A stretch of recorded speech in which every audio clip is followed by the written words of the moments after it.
And we should be live. What's going on, Beat the Line broadcast viewers?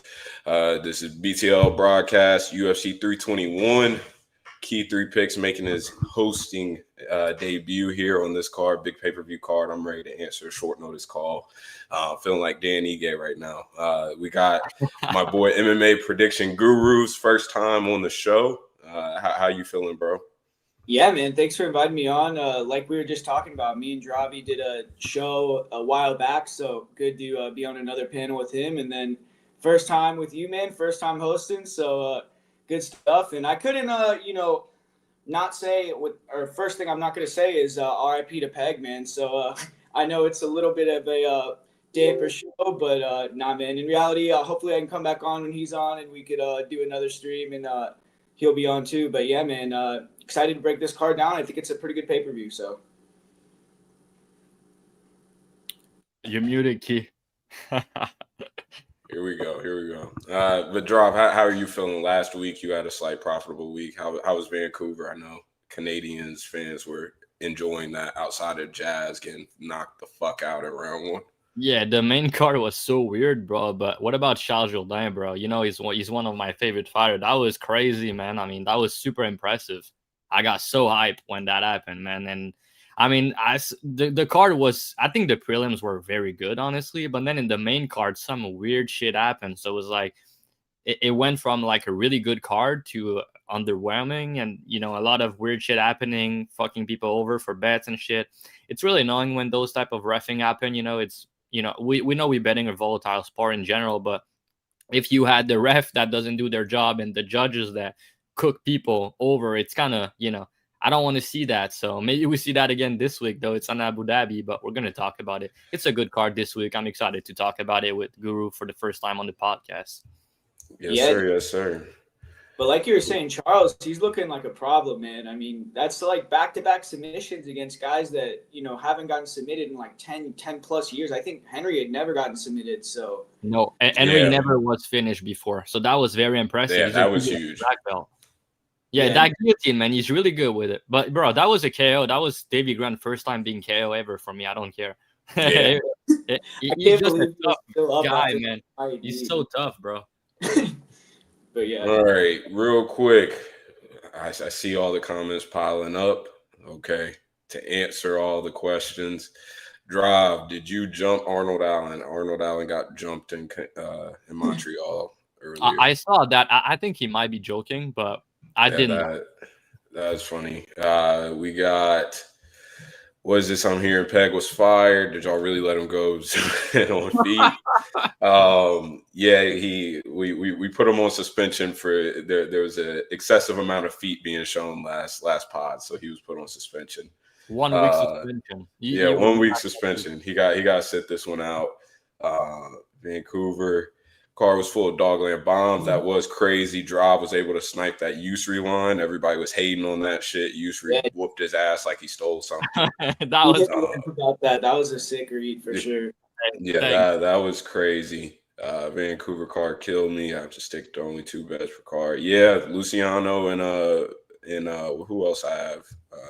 Luciano and Croden. Croden 8 Lisboa up late. Oh, yeah, that round 3 prop was good. I started the card so well, bro, and I got fucked on that main card after. But it is what it is. Oh, dude, you said for Prepelec, man. Yeah, I had a bet on him. That pissed me off so bad. Yeah, that was sick. Prepelec bettors deserve the cash. Yeah, I knew a lot of sharps were on Prepelec, and I was like, damn, I missed out not betting him, right? I was like, god damn, it's a good bet.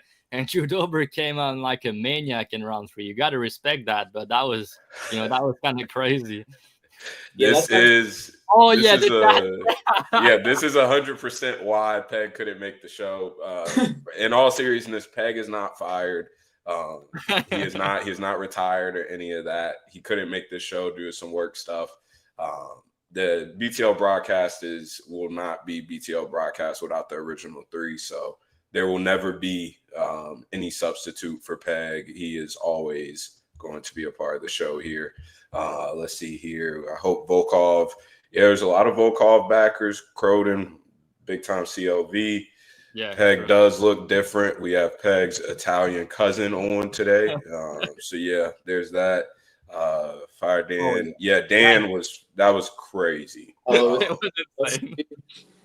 That was fucking insane. And shout out Dan, Half the Battle. Make sure you go watch his pod this week. Dan always has good stuff. OG, one of the real ones. Wanted to get 2+200 on Volkov so bad. Yeah, we'll get into that. All right, starting on fight number 1. We have Jacqueline Amorim versus Mizuki Inoue.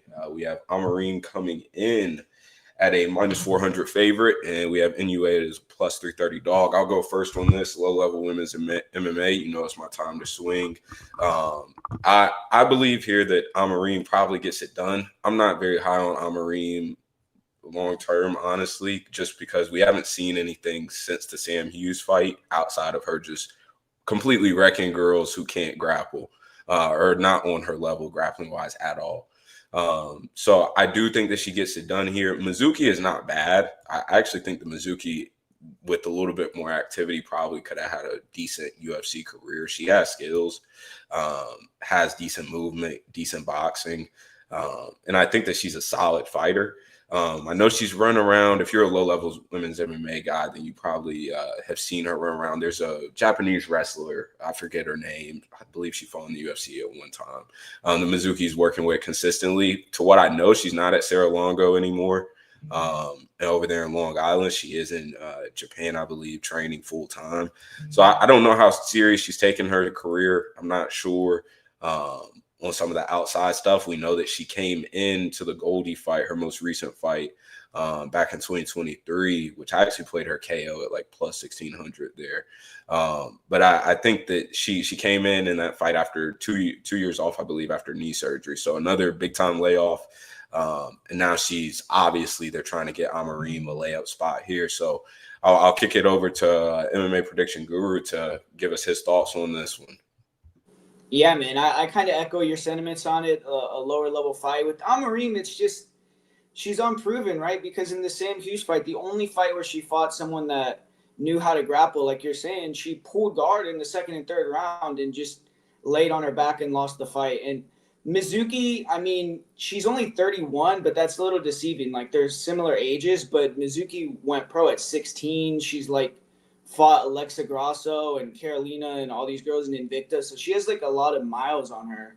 But obviously she hasn't been fighting that much. You don't know. Maybe she'll come in here with better striking, but she's not like that dangerous on the feet. I think she's going to engage in the grappling. She'll probably be willing to go to her back like the Janaroba fight.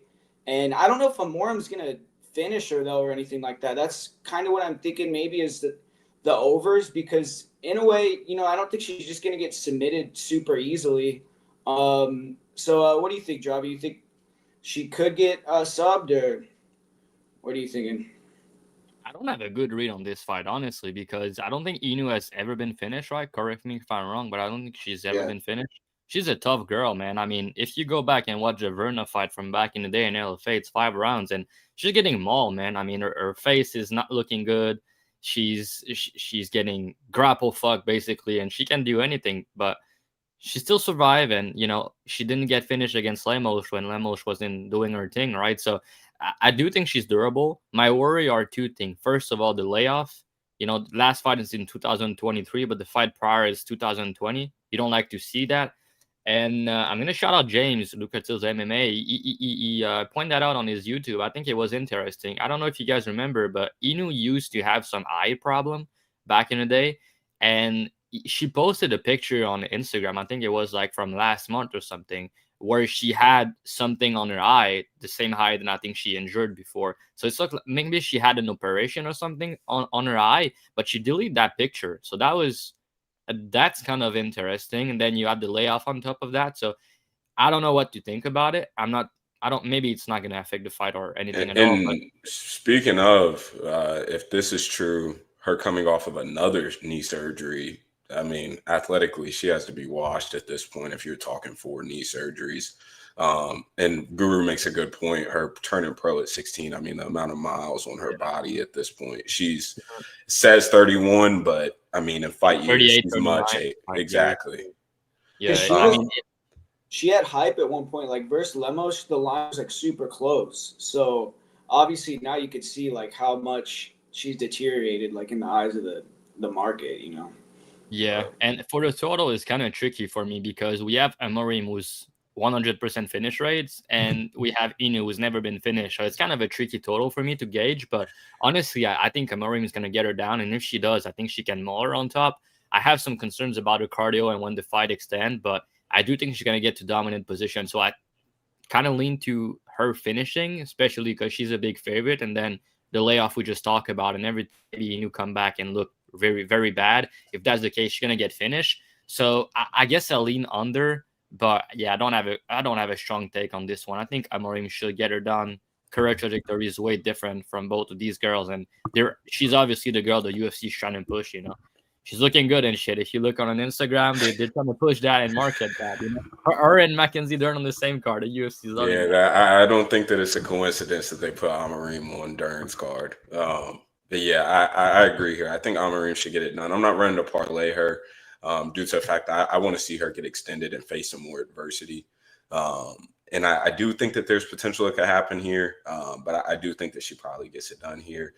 We have Virna, and it's a BJJ black belt, better grappler. Virna accepts bottom position and plays guard and looks for arm bars. I mean, she's kind of bullshit in my opinion. Looking forward to it. Yeah, as always, we will make sure. And that about covers it for the Amorim fight. Going on to our next one, we have Azat Maksum versus Mitch Raposo. Here we have Azat coming in at I believe minus 400 favorite. We have Raposo at a plus 330 dog. I'll kick it to Guru here on this first one. How are we feeling about Maksum here? Yeah, man. I mean, I freaking one of these guys that I got fooled a couple times on Raposo. I bet on him versus Lima and Sumadarji. I thought there was value on him, and I'm not going to go for the third bite at the apple. But, I mean, the line to me, it's always, like, off on the Raposo fights. Like, I feel like he still has value, but Maksum, I thought he stepped up and looked really good his last fight. Like, his takedown defense was on point. He was exchanging really well. And Raposo, I mean, the guy has the skills, but it seems like when he gets hit, he'll just get into a defensive shell. He doesn't want to do anything. And I can't trust him to let his hands go and pull the trigger. I think Maksum, if I didn't see that fight with Umar, or with the other Nurmagomedov that he fought last time, or the Russian guy.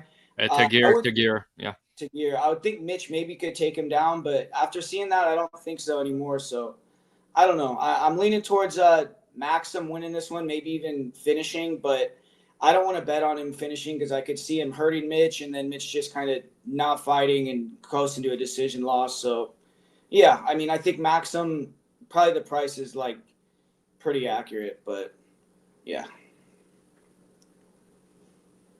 Yeah, Drive, what are you feeling on this fight? I believe you had a Tagir bet last time against Maksum, and Maksum actually gave him some resistance. So how are you feeling about him now? Yeah, I thought he looked good against Tagir, honestly, especially in the grappling. He was not out of it. But I'm going to say something about Tagir because I heard some people talk about him a lot recently for a couple of matchup, right? The Carpenter fight from last week, it's not last week, but a couple when he fought Philo, right? For example, people were saying, Carpenter made it close against Tagir. He compete everything, right? And people were kind of putting a lot of stock into it. And then they were betting Clayton because of that, right?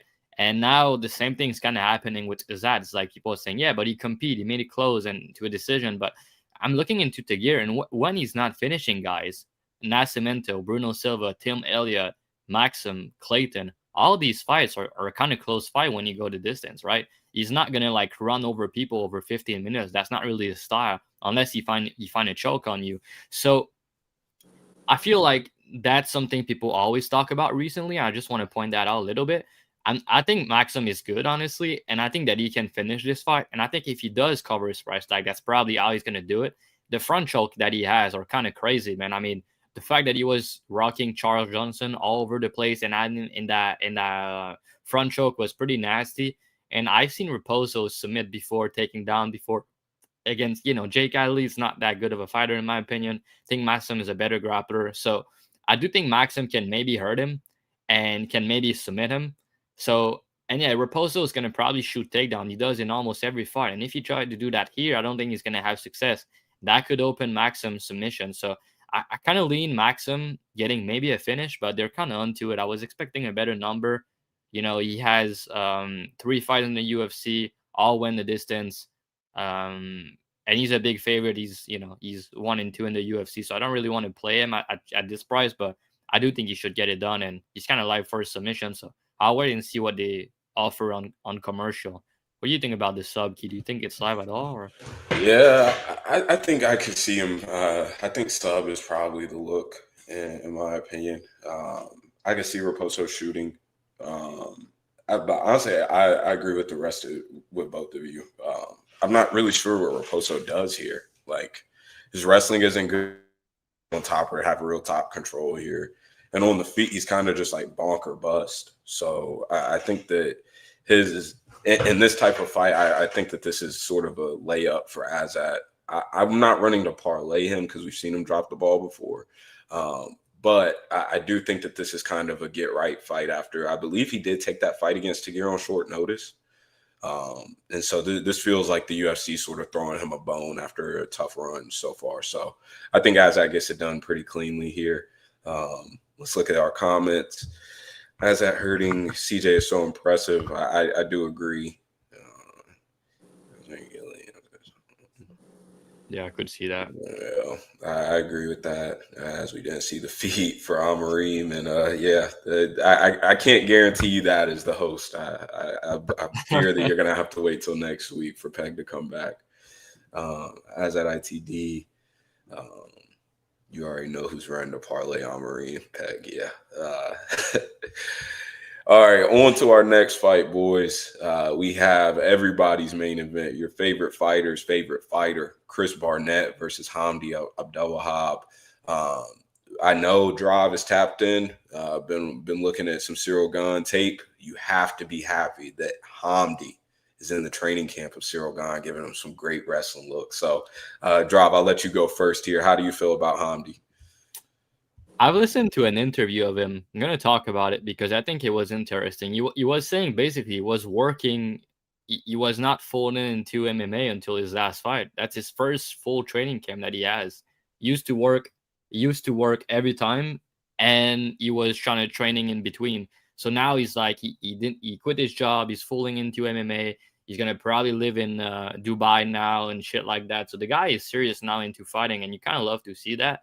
And looking into this fight, it's kind of hard for me to see Hamdy losing until unless you get caught with like a spinning wall kick, which I mean could happen, but how likely is that? I don't really know.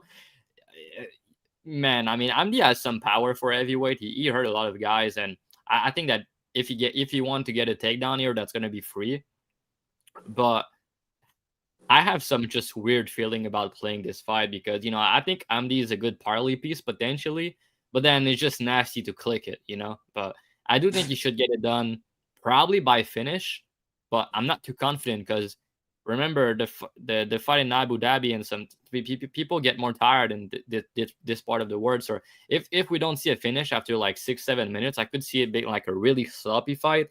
But man, Barnett just keep injuring himself. Man, is the Kennedy fight, he had a problem. His other loss, I think he had a problem too against Martin Budai. Man, I mean, his body's just failing him over, so I don't think that's going to be any better at 39 years old now.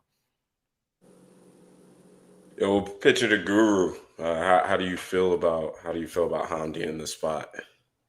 I don't know, man. I mean, I think he's gonna win, but minus 450. Like he opened at minus 230. I think that price is like a super good parlay piece, but minus 450, I think I don't know if there's still a value there. I mean, Barnett, though, like you're saying, he gets hurt every fight. Even the fight where he won versus Jake Collier, he had some like issue with his face where it was like, I don't remember what was going on, but he like kept like have some weird twitch.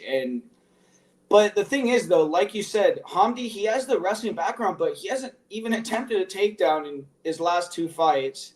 And if this fight gets to like 6-7 minutes and they're both gassed, I think Chris Barnett has like just as good a chance to get a knockout as Hamdy. So it's like at that point, I think maybe Barnett is value, but are you really going to play him? I don't think so. I mean, I don't know. So to me, it's like Chris Barnett's an entertainer. They put him on the card for people to have fun watching. So I'm not going to bet on the fight probably, but yeah, if Hamdy does want to, go out there and show that he's serious, get one takedown and finish this fight quick, man. I mean, they're giving you a layup. But one thing I will say, like, Dravi, I hear you on what he's saying, but I think he's one of these guys that always comes up with excuses because he was saying before the Usman fight that he was super sick in his fight before, and he was going to come in and look way better, and he looked worse. So it's like, I don't know if I could trust him, in those type of things. So I don't know. I mean, I'm going to go with Hamdy, but I think it's kind of a joke of a fight, really.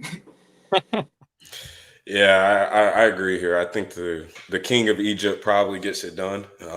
But I think that here, after 7 minutes, like this turns into a bullshit pick'em fight, most likely full of fuckery. So, like, I think that in theory, if you call it minus 250 and all those numbers, that's fine to parlay. But minus 400, I'm not paying on Hamdy unless it's against a woman. So, yeah, I think that Hamdy gets it done here. Barnett is, one, I didn't realize how old he was. And two, all of these injuries over the years, I mean, it adds up. And he's not doing any help to his body staying this type of weight and not being in great shape. So I think that Hamdy gets it done here. Barnett got TKO'd last time out. Honestly, I'm confused why they keep on putting Barnett in front of Abu Dhabi crowds. Like, who the fuck in Abu Dhabi is like requesting Chris Barnett to keep coming? They were kind of going nuts for him last time against, I think it was. I mean, I understand, but it's like, why not just put him stateside where everybody's gonna like for sure be into it? It's kind of funny to just have him flown out. They're asking for him. Yeah. Who People's Main Event for sure. Yeah. We don't know if Hamdy has a brain or not, to be determined. Yeah, they both have bad cardio, I think. Yeah, this is the definition. What casuals think of like heavyweights fighting, this meets their expectations. Yeah, I agree with this. He's feeling his own body. Yeah, I agree. What's going on, Glenn? Barnett, most athletic heavyweight of all time. Yeah, throwback to win, Robbie, key pick. Let's see. Let's find out.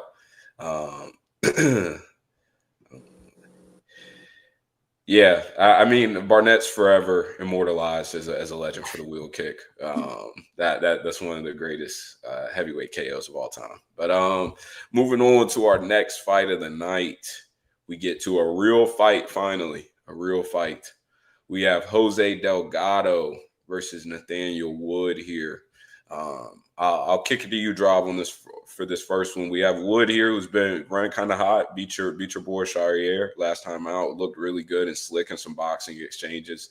We got DelGado, who's just been running through everybody. It feels like KO'd Hyder Emil last time out with a nasty knee. What are your thoughts here? Do you think DelGado keeps it running and they continue to rise him up fast, or do you think that Wood checks him here? Bro, it's a fucking good fight. I posted about it on Twitter. It's one of the best fight outside of the main card, obviously. Like, there's a couple banger on this week card. And, I mean, bro, I'll say something. People are shitting on Wood at 145 and his chin and everything. But, bro, when's the last time he's been KO'd? And also, when's the last time he lost outside of that fucking bullshit that he lost against what's this guy name? Naimov? Yeah, that was such bullshit, man. I mean, that fight was so crazy that he lost it, honestly. I thought he was beating this guy ass, but he got dropped again. His chin is not to be trusted sometimes. And when you go against a guy like DelGado who hit like a truck, I mean, I think he's gonna get hurt here. That's my concern. But if you go how many decisions he's went to in his last couple fights, the last time he had a fight being finished was in 2020. All these other fights are decisions. Kind of crazy, right? But he's like, I think he's Let me just see. 1, 2, 3, 4, 5. He's 5-1 at featherweight. So people are shitting on this dude, but since he's moved up, he's 5-1. And you know what? A funny fact: his last 6 opponents at 145, he hurt them all. He hurt every single fighters that he fought, and he fought some durable dude in between, like guy like Morgan Sharia that you talk about. I've watched a lot of tapes on this guy. I've never seen him get dropped in his career, and he fought some good guys. The fact that he dropped him like that early was super impressive to me, man. The reason he dropped him like that, he was so much faster, man. Morgan didn't really see the punch coming, and he dropped him, right? He dropped Feely multiple times. He dropped Pineda. He hurt him to the body. So he should have finished Pineda, honestly. That was kind of a bad look. He hurt Charles Jourdain early as well. He made him do the chicken dance, which, Charles is really durable. And he hurt Rosa with a bunch of leg kicks. So, man, Wood is really fucking good. It's just, his boxing is really good. He's very fast. He has some power, I think underrated power, good calf kick, good grappling, good cardio, and he's way more proven at the end of the day. That's kind of my issue backing DelGado here. Wood is 9-3 in the UFC, fought good guys, fought in that part of the world before. DelGado, first time outside of the US. He's a massive dude with the weight cut and everything. But, man, DelGado knees in the clinch are pretty fucking nasty. And I'm not sure Wood's going to be able to survive if he get hit with those. Like, Feely got him with, some knees in the clinch and dropped him. If DelGado do the same, man, DelGado is a nasty finisher, dude. 100% finish rate. He's really good. There's some things I don't like about DelGado. He's reckless in the pocket. He can get countered. He can be hit. And I think that Wood in the pocket with his check left hook and his boxing overall, he can hurt him, man. And DelGado's been hurt before. People maybe not knowing that because they've not watched the regional, but he's been dropped one time on the regional by a bum. And the shot that he got dropped with was like an overhand to the top. And Wood, I've seen him drop people with the same shot. And he's been dropped also by Chris McKayte, who's a wrestler. He dropped him with a big overhand right. So, and he got grappled in that fight and he lost. That's the only time he lost. So I think DelGado could be special, man. He's at a good camp, probably improving. I think he has more upside overall, but that's a big step up in competition. And if he doesn't knock out Wood, the fight's going to be close, man. Wood's better minute winner. I trust him more as the fight extends. DelGado, even the Dana White Contender Series fight, he was starting to slow down. I know he took that on short notice, but he was starting to slow down a little bit. And I do think Wood can hurt him. I think DelGado can hurt him. So maybe some violence here. I'm not too confident about who's going to win. I've pointed that out to some people this week, but I don't know if you guys listened to Wood's interview, but I'm not the one to normally put too much stock into interviews, but something like that, you just got to factor it, man. That's the last fight on his UFC contract. The way he's talking, the UFC not really liking him, maybe because he's not finishing fight. And he's like, yeah, if they don't sign me, I'm fine with it. Like, I'm fine, don't sign me. And he said something like, if I lose this fight, then it is what it is. I have better thing in life now. I have a kid. I have a family. Man, if I want to put my money on you, I don't want to hear any bullshit like that, And he posted something else on Instagram. He said, 1 year from now, I'm going to be retiring. So, dude, man, I don't like that. But at the same time, I think he looked career best against Smokeout, man, honestly. I think he looked career best. And DelGado's not proven. So matchup-wise, I think it's a close fight. But I think DelGado has the power, obviously, to hurt him. Knocking out either Emil like that is super impressive. So I do think someone's going to go down. I think that's probably going to be Wood. But I think he's the moneyline side. He's the moneyline side anyway, just because of how more proven he is. And I think his boxing is really good. And his speed in the pocket can be an issue for DelGado. DelGado's going to rush forward and trying to KO him. But he's going to put himself in danger. So really good fight. I'm really looking forward to it. Excited to know what you guys think about it. But I'm going to lean DelGado to find the kill shot. But if he doesn't, I trust Wood more as the fight extends. Yeah, Guru, what's your thoughts here? Yeah, sick fight, man. One thing like Dravi is saying is justice for Nathaniel Wood, man. Last fight on his contract, but he's on a good win streak, and he's beating a lot of guys, and they're giving him a guy that's like not that doesn't have that many fights in the UFC, buried him on the prelims. So you could tell they're really not feeling Wood that much. But yeah, DelGado looks special, man. The knockout he had on Hyder Mill, that was like a video game combination, dude. That was sick. The way that he switched stances, how fast he is, and he's just super fluid. And Nathaniel Wood, he looked really good his last fight, but that was a boxing match. I mean, Morgan Charrier is a plotter. Nathaniel Wood's a plotter. They both stand in the center. They were exchanging in the pocket. DelGado is not going to be standing in front of him. He's going to be moving around all the time. So it's going to be a way different fight. Wood's going to have to time him coming in and catch him and knock him out.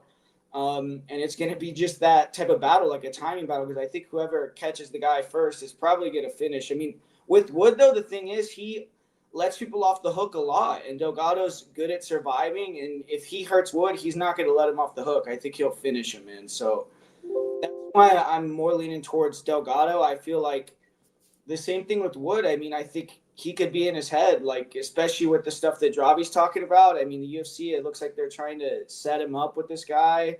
They're not really giving him the respect that he deserves. And, yeah, the last time he fought a really long guy in Andre Fili that was 5'11", he got dropped like 3 times.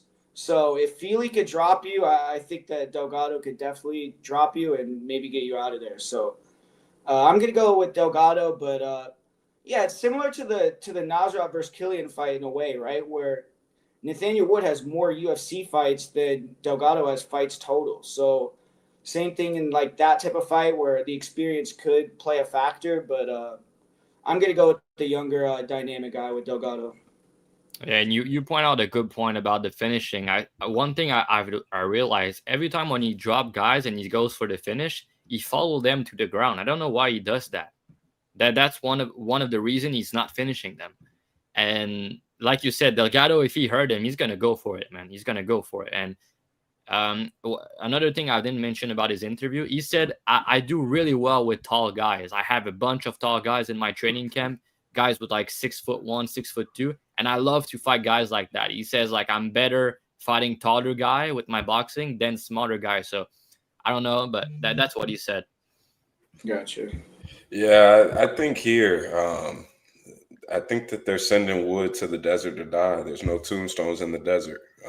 So I think that they're sending him to the desert to die, and they're going to get him up out of here after this last fight off his contract.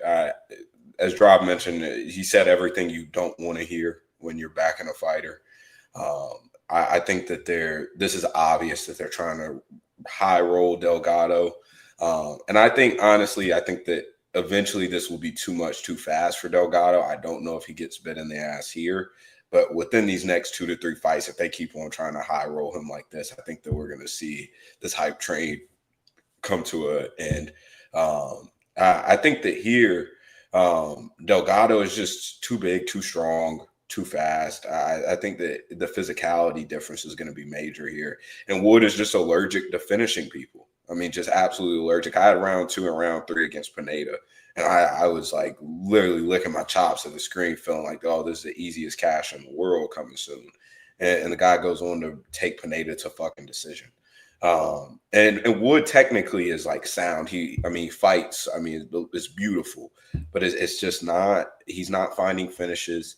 And I don't think that he's going to find a finish here against DelGado. I do think that he could hurt him, but I don't see him finishing DelGado. And I think the majority of finishing equity has to go to DelGado here. So I side with DelGado. I picked him to knock out Hyder Emil.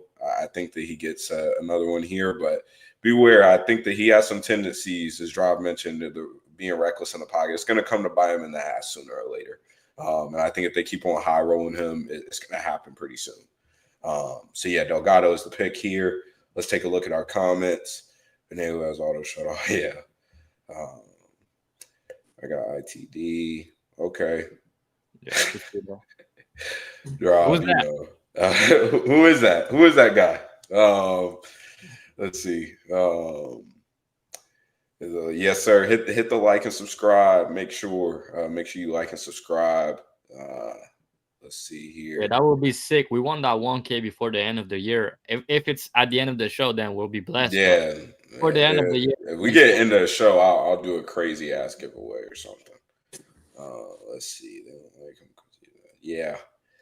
Yeah, he could be special. Honestly, you look to be the good. Sometimes when you let it go, man, he's nasty, dude. Yeah, I agree. 5'11", first 5'6". Yeah, that was crazy. That was crazy. Yeah. That was insane. Yeah, I remember when he was grabbing the gloves, he was literally like 1 or 2 punches away from getting knocked out. He like saved himself. That shit was insane. With dog shot, we keep smoking weed. Yeah. Seems like everybody here is believing. Quick question: over 1.5 thoughts. Drive. I know you love totals. Thoughts on the over 1.5 here? No, I wouldn't play that. What's the I think someone's gonna get hurt, man, in this fight. I mean, the total is 2.5. Is pick 'em. But yeah, I wouldn't play any over there. I think violence is probably the way to go. Drive. The streets need answers. Did you whoop Arnold Allen's ass in preparation for Peg? You got me. So I'm gonna be minus 1,000 now. Yeah, Drive's been in full training camp, waiting to give Peg his ass whooping. Let's see. On to our next fight of the night, boys. We're cruising. We have Walter Walker versus the Vanilla Gorilla, Drive's boy, Louis Southerland. I'll go first here since I don't have too crazy of an opinion on this fight.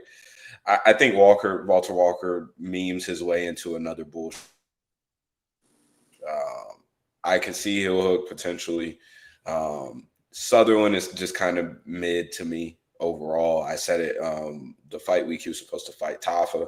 I think he's just mid.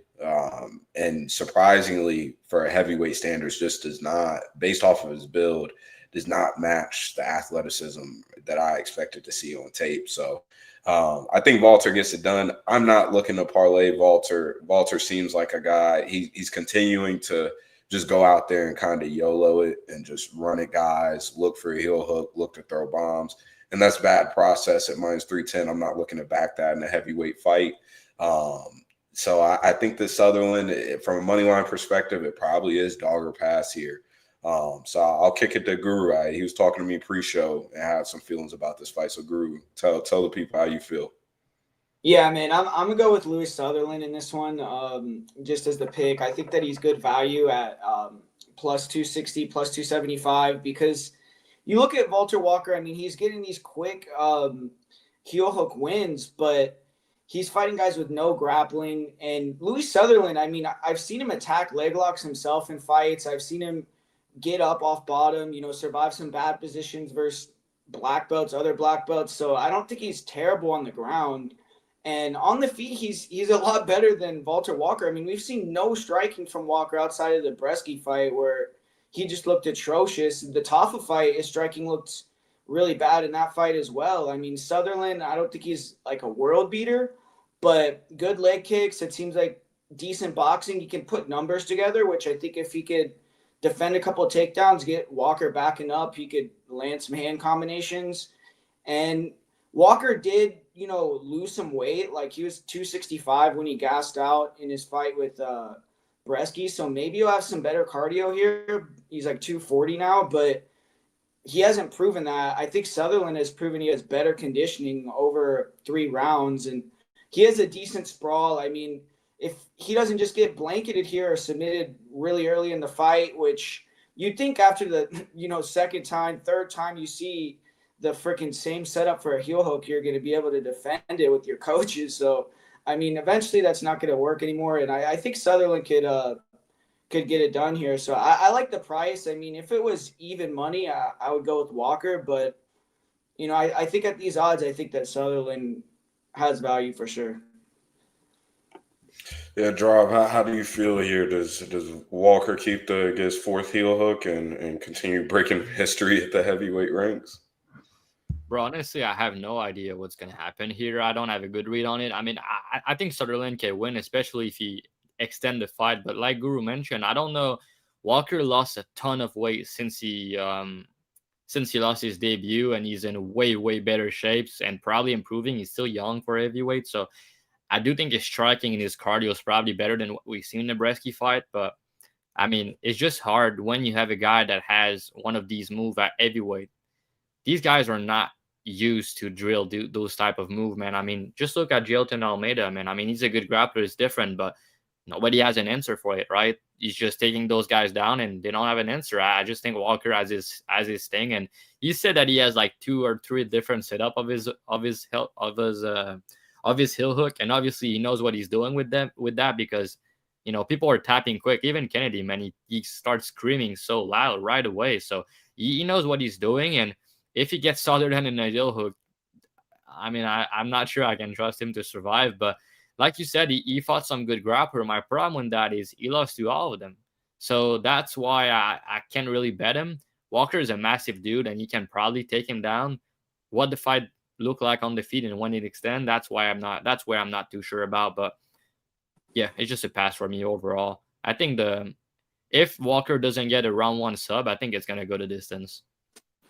I will say I have seen he did have the 2 set, like the last when he got the heel hook versus Kennedy. I don't think I would have ever imagined that working in a freaking MMA fight, dude. The way he was 50-50 and then he like sat down for the heel hook like that. You'll see that like in like jiu-jitsu tutorials and shit, but that would work in like a fight, bro. But it works. So I mean, he hit it that way, but yeah, and then he hits it like where he shoves your legs. So he's shown like 2 different setups for the heel hook. So I do think he probably has some other submissions too. Like he obviously it seems like he maybe is actually learning jiu-jitsu unlike these other fat heavyweights, But I mean, the way that he got that versus Kennedy was like you would never think that would work. So I don't think he could do that again in a fight like the same way. But if he does, I mean he'll surprise me. But yeah, man.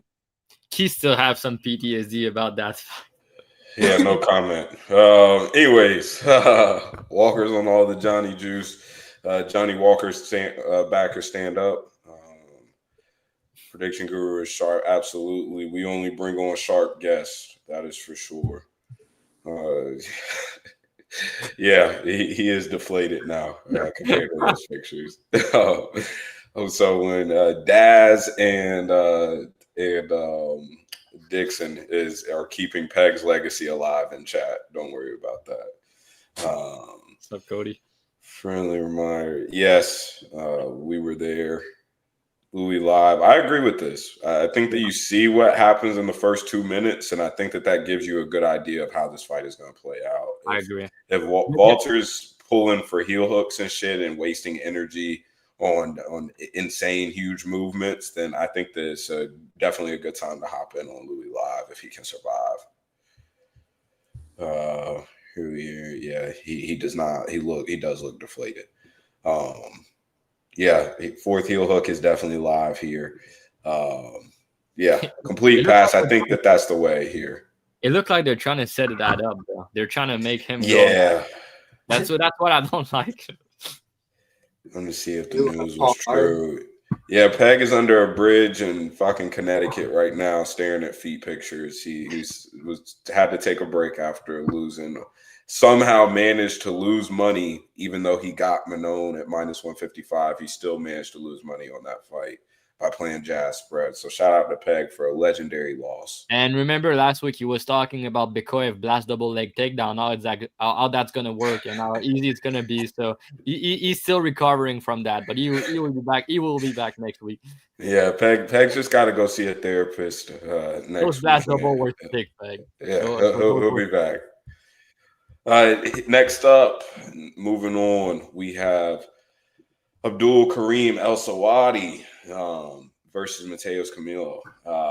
Here, I believe we have El Selwady. I know linesman moving. We have El Selwady at -117. We have Camilo at -103. I'll go first, not having a huge opinion on this fight to get it out of the way. I think that El Selwady is a much better fighter than his physical gifts should say that he is. Fought a very smart game plan against my boy George Hardwick. Looked like a Golden Gloves boxer in that fight. And then got boarded by Loic. I believe Drav had a play in that fight. I think that Abdul has grappling upside here. But I think that he's definitely outmatched on the feet, especially from a finishing upside perspective. So I'm passing on this fight as of right now. We'll see where this line goes. But they're hell bent on giving El Selwady a fight in Abu Dhabi. Last time he was booked, it was in Abu Dhabi too. So they're hell bent on continuing to get him over here for these cards. So I think that they obviously want to keep him around. But this is an interesting fight. A lot of ways to break this down. So I'll pitch it to draw first, given that he had a bet on Selwady's last fight. So how are you feeling here about him? Yeah, I cashed big in last time he fought. I had Loic KO and Loic moneyline. He was an underdog. That was a good cash, man. And the thing I'll say about Selwady, he's a good fighter, bro. Like, honestly, he's a good minute winner, decent wrestling, good footwork, good striking. I like him. He has good cardio. Thing I don't like is he's chinny and he get hurt a lot. That's the thing I don't like about him. And he has the game to try to avoid power, but, you know, he get hurt. Almost every time he's lost, he got hurt early. And Camilo, on the other hand, he's a young dude. Like, he's only, 24 years old. Camilo, he's super young, right? 24 years old. He's my age, bro. He's almost exactly my age. January 2021. So that guy's going to be making massive improvements from now to his debut. And we know how much people improve from their debut compared to the next fight in the UFC. And that was an adrenaline dump to me. Like, he was looking good, almost finished, didn't do it, got sub. He kind of quit. That was not a great look, don't get me wrong. But what I like about him is he has some nasty striking. I like his calf kicks. He has some big power, good check left hook. And it's hard for me to watch this fight and not see Camilo connect with something big. And at the same time, I think Selwady is probably going to try to wrestle here. Camilo takedown defense to me is pretty decent. He can be taking down. He has good get-up game. But the problem is sometimes he can play BJJ off his back. He has a good triangle from his back, but outside of that, you can lose minute from there. So that's a worry. But Camilo also is kind of a flake. He can slow down. He can kind of quit sometimes. I don't like to see that, but some of those fights that he lost back in the day, he was like 19 or 20 years old. So, I mean, I'm not going to hold those fights against him too much. And what I'm seeing is I think the guy has some nasty power, some good striking, some rooms for improvements. And I think that he's probably going to find a kill shot here, honestly. And I don't really understand the total. They had like the under 1.5 at like plus 200, I think, yesterday. It got hit. I don't know why, but it got hit. So I'll just say, like, if you look, Camilo, he has some early finishes, and Selwady, almost all of his losses are 1-1, minus his last fight. And even his last fight, he got hurt early. So, but he did hurt Loic as well. So he has some power himself. And yeah, I just think that somebody's going to get finished here. And I do think it's probably going to be Camilo. I just think that he has too much power. He's too clean of a striker. I do think those calf kick also is going to be money. He can be low volume at time, which I don't like. But yeah, there's a lot of props sticking out here for me. I'm going to wait for commercial and obviously keep it for my members. But I do think Camilo is probably going to find a finish. But yeah, Selwady is kind of live if he avoid the kill shot and, you know, can maybe get some takedowns here. I do think he's the better all put together fighter at this stage of his career. And he's the better minute winner, especially with the wrestling. But I can't really trust him to survive for 15 minutes. But yeah, curious to know what you guys think about it. I think it's kind of a good fight, honestly.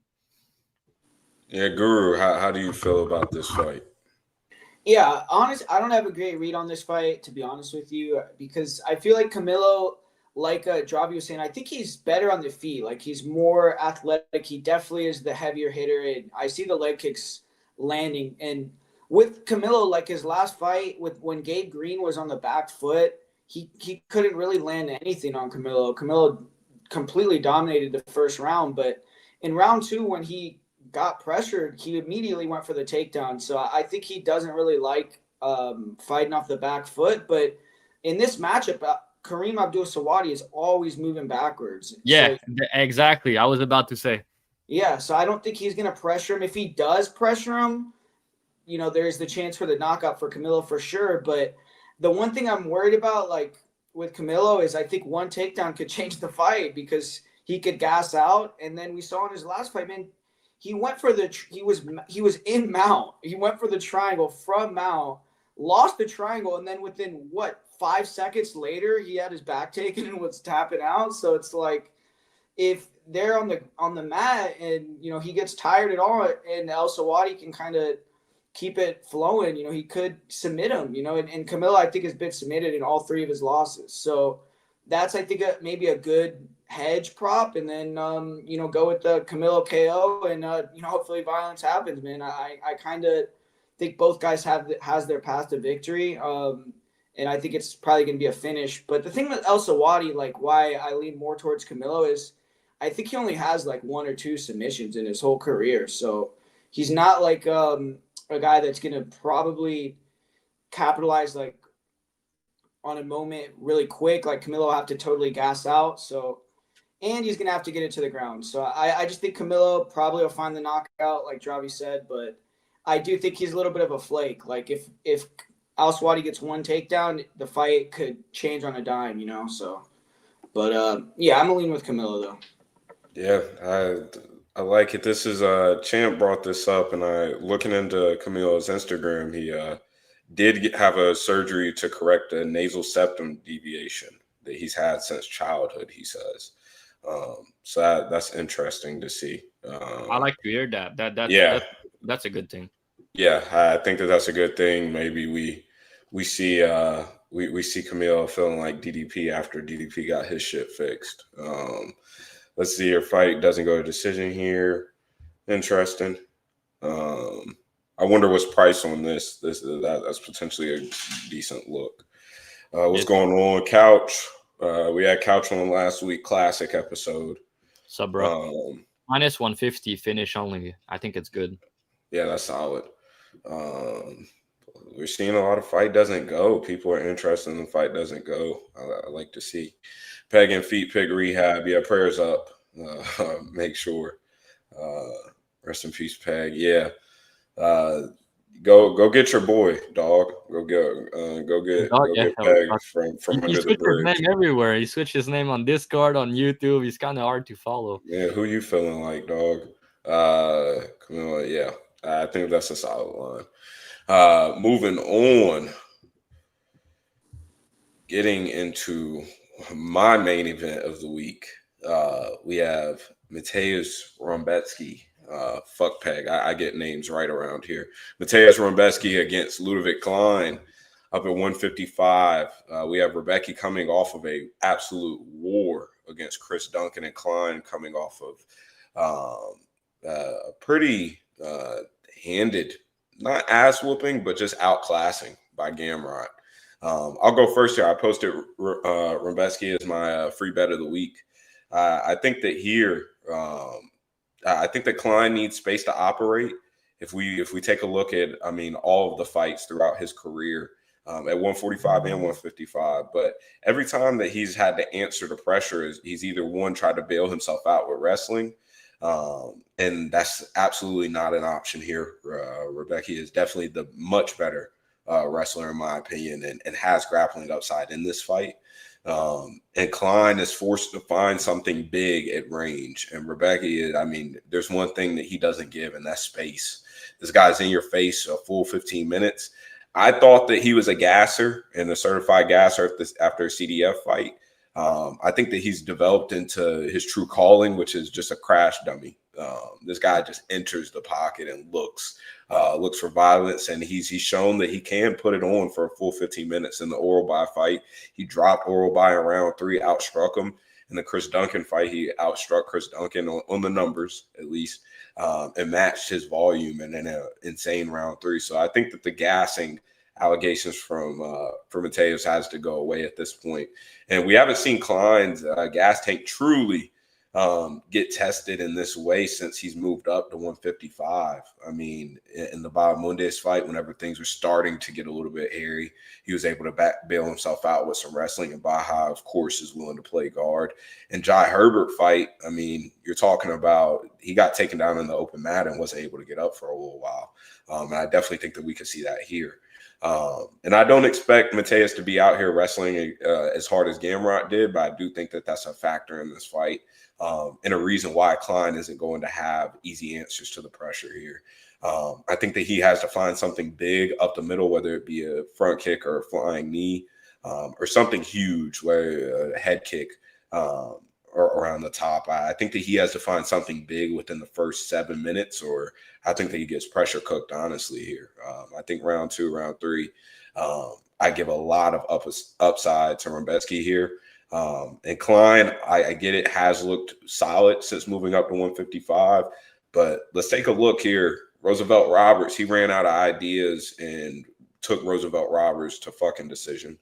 Thiago Moises is not a serious fighter and was not a serious fighter at that point. AJ Cunningham, great win. I love to see Nazis get their ass whooped. Bahamondes, that's a solid win. Herbert decision. And then we have Mason Jones back in the day and the split with Devontae Smith back in the day. Take a look. Landwehr, Trezano, they all had moments just walking forward. And those aren't guys that even come close to having the amount of danger that Rebecki has whenever you enter a pocket with him. So I think the Rebecki here is definitely the side.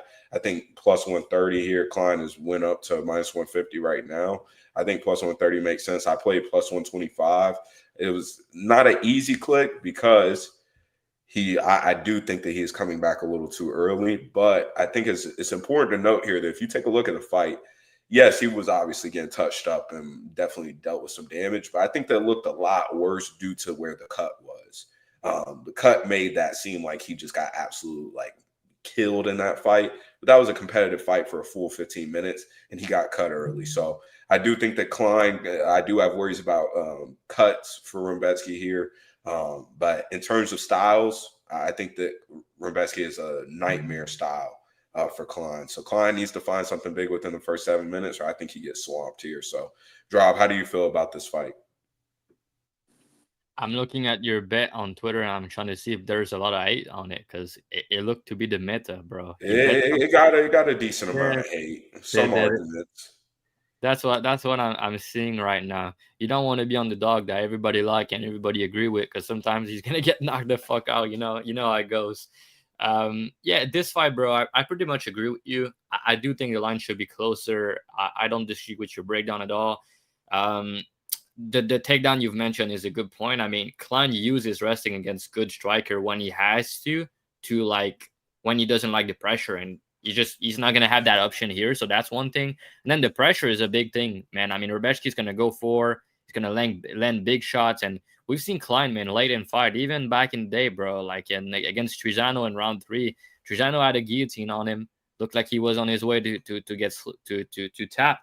And then what other fight? Obviously the Nate the Train fight. Obviously, it was not a good look. Bahamondes, I think he looked good in that fight. And then there's some fighters that he fought that are not really durable, and he doesn't KO him. So the way people are talking this week is like Klein's gonna knock him out easy, and Rebecki took a lot of damage. And I mean, yeah, it's concerning, don't get me wrong, but he has a really good chin, Rebecki. That's one thing that we know for sure. And he's more of a dog. I don't think Klein is built for dogfight. I think Rebecki has proved to be. Maybe now his chin is not the same, and he just get one head kick and he die. And I'll say, man, he got caught with a couple of egg kicks against CDF and even against Duncan. But I do think Rebecki is going to pressure him, and that's going to be a problem. And also another thing I want to ask you guys about Klein, right? He has 11 UFC fight. I'll ask Guru first. How many KO do you think he has over 11 UFC fight in his career so far? Only talking UFC for Klein. 2, 3. Key, what's your you probably 2. Yeah. So he has 2 KO over 11 fights, and the 2 KO are over Shane Young, featherweight, right? AJ Cunningham, who's a 35er now. So I don't know, man. I don't know about this guy being like a big KO guy, but I mean, he has a good head kick. He's fast with it, so that could be here. I think his takedown defense is overrated. I bet Gamera I pick him because of that. Everybody was like, "Oh yeah, it's really good takedown defense. He's strong and everything." Here, Rebecki is stronger than him. Rebecki, man, he's so strong. And one thing I've realized is if you look back and he fought Duncan, Orbai, and CDF, all these guys are strong and really good grappler. he couldn't really use his grappling in those fights. Here, he's a stronger guy and he is a better grappler. So just something to note. And that Orobai fight, man, I mean, the fact that he won that fight and the fact that he hurt and dropped Orobai is super impressive. Orobai has a fucking good chin, man. So I trust Rebecki as the fight extend here. I do think he has grappling upside. I do think he could finish Klein and more likely to finish him. More paths to victory. This line is just recency bias, man. I don't think he should be an underdog, honestly. I cap him as side favorite, so you know what to do with that. He's the side for sure. Yeah, Guru, how are you feeling about this fight? Yeah, man, I'm liking your guys' breakdown because we're going to make it 3 for 3 on the underdog here because Mateusz Rebecki is my boy, though, man. If you guys watch my channel, I picked him when he fought Orobai. He was like plus 250. That was a fucking good cash. I was there, too. It's like one of my favorite bet from last year. It was awesome. And that was the same exact kind of talks that everyone was doing before the fight because he got – and the CDF one, I mean, yeah, he got beat up by Chris Duncan, but CDF – he beat him down way worse, dude. I remember Rebecki had like multiple facial fractures after the CDF fight, and he got TKO'd. And so he's already used to, bouncing back from damage. It's just he has had 3 fights in a row where the Duncan fight, Orobai fight, and CDF, like, those are all car crash fights, man. So eventually, the odometer, he's going to blow his engine, but until then, man, I don't see why he would be the underdog in this fight. I mean, Ludovic Klein, his last fight, man, after the first round, he got taken down within like the first 10 seconds in round 2 and round 3. Like, he had no answer. And I don't think he has a lot of power off the back foot with his hands. And when you pressure someone, I mean, that takes away a lot of your ability to throw kicks. I mean, is he going to land a kick moving backwards to the head? I mean, it's possible. And Rebecki does, like, he's a shorter guy that does that Mike Tyson, like, bob and weave thing. So you could, land a knee or a head kick, but I think that's the way Klein's going to have to win is, like, either multiple big moments, like maybe he'll drop him in the first and the second or something, or knock him out. I don't see any other way he could win. So I think Rebecki's a good play. I would line him too, like minus 150. So plus 130-ish, I think, there's definitely some value there. And I think he's going to bring back the wrestling, man. I mean, he has to, right? Like, his other fights, he's fighting good grapplers. He took down Orobai multiple times as well.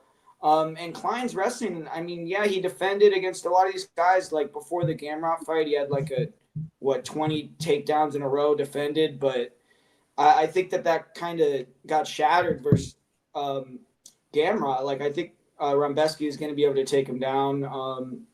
And yeah, man, you'll probably be able to win the fight, I think. So I like 2-3-2. I think he could.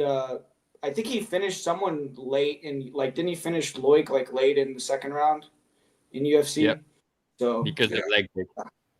Yeah, I could see that for sure because of the cardio dynamic, the pace, the pressure is gonna add up, and we've seen Klein finish before and slow down before in fights. And the thing also about Klein is he's not good off his back, especially in the middle of the cage, man. Like the Gamrot fight, Gamrot in round 3 at the end, you give him 30 more seconds, I think you finish him.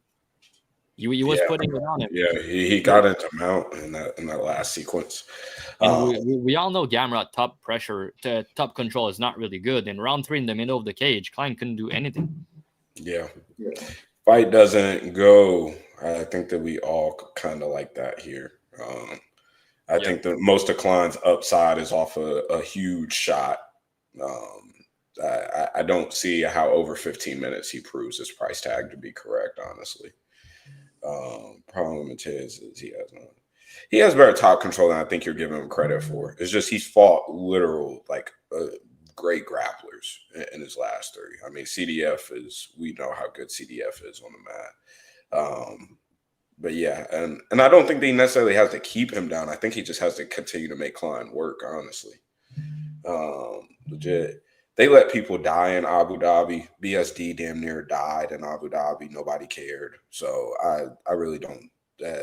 I don't think that they'll stop it due to cuts.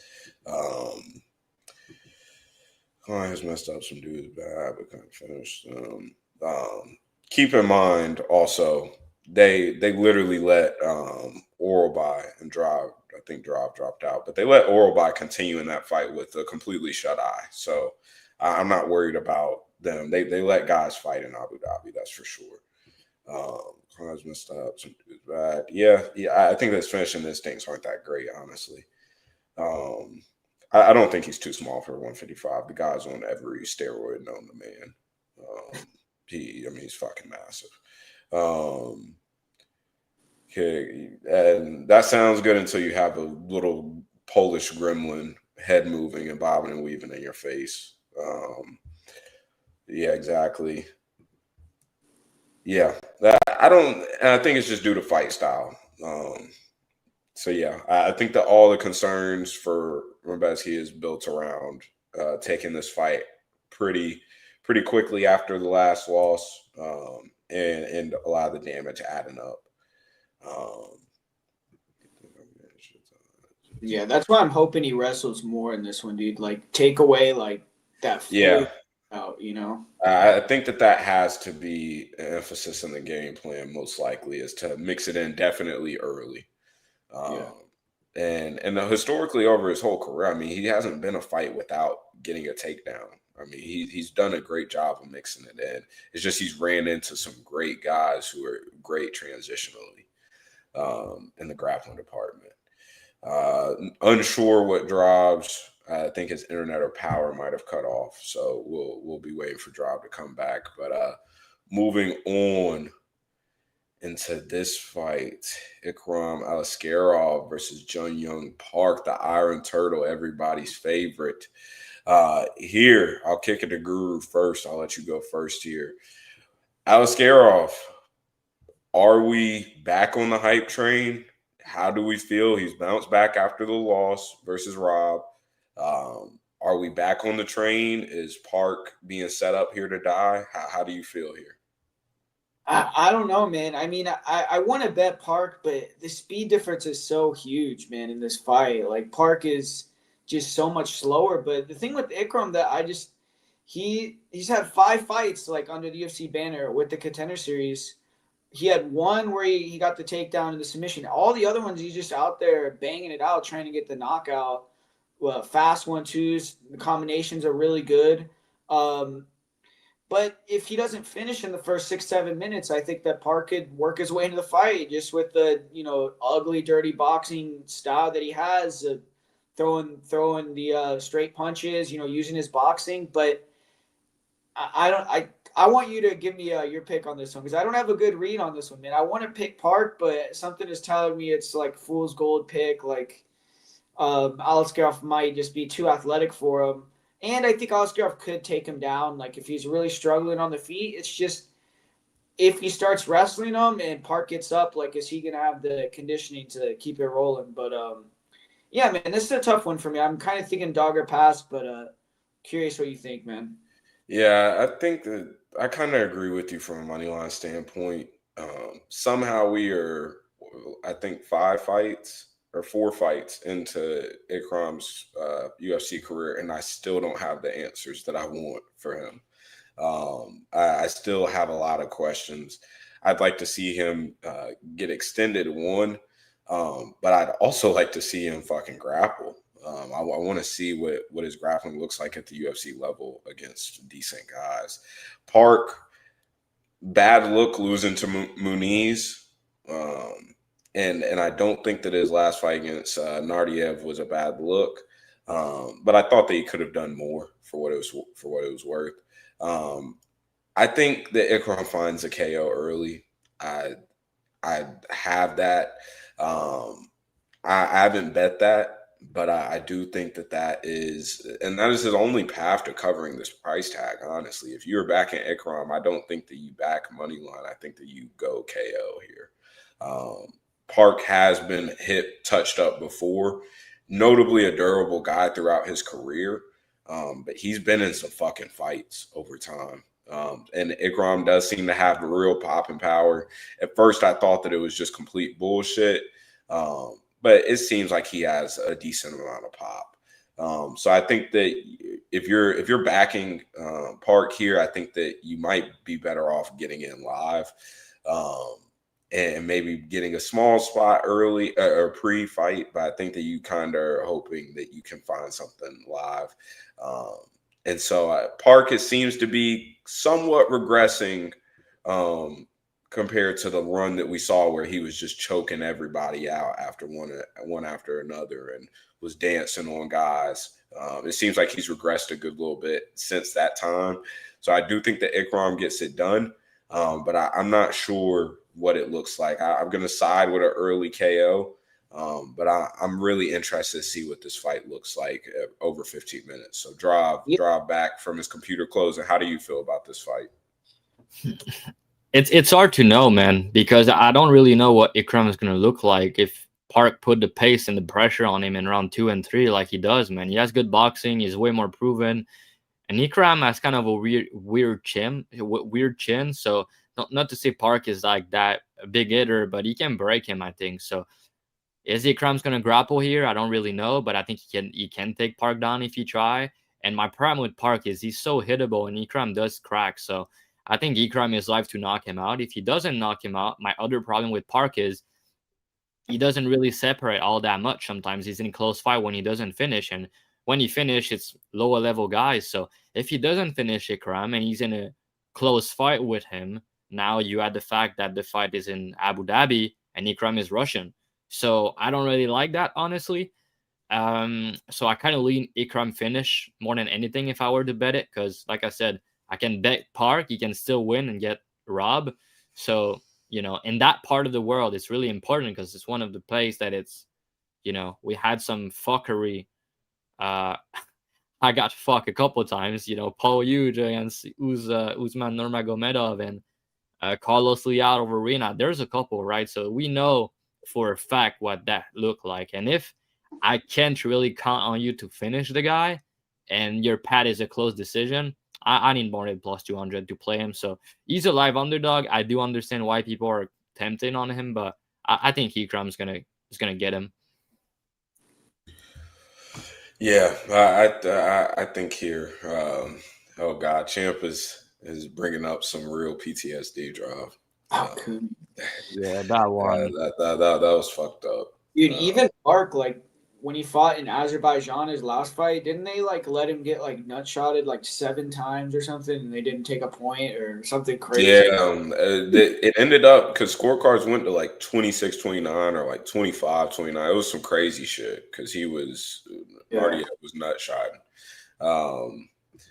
Yeah, I agree. You're kind of just hoping that he drowns him late. That is a crazy list that you have. I would love to see the rest of your top 5. If those are your top 2 middleweights, I would love to see your top 5.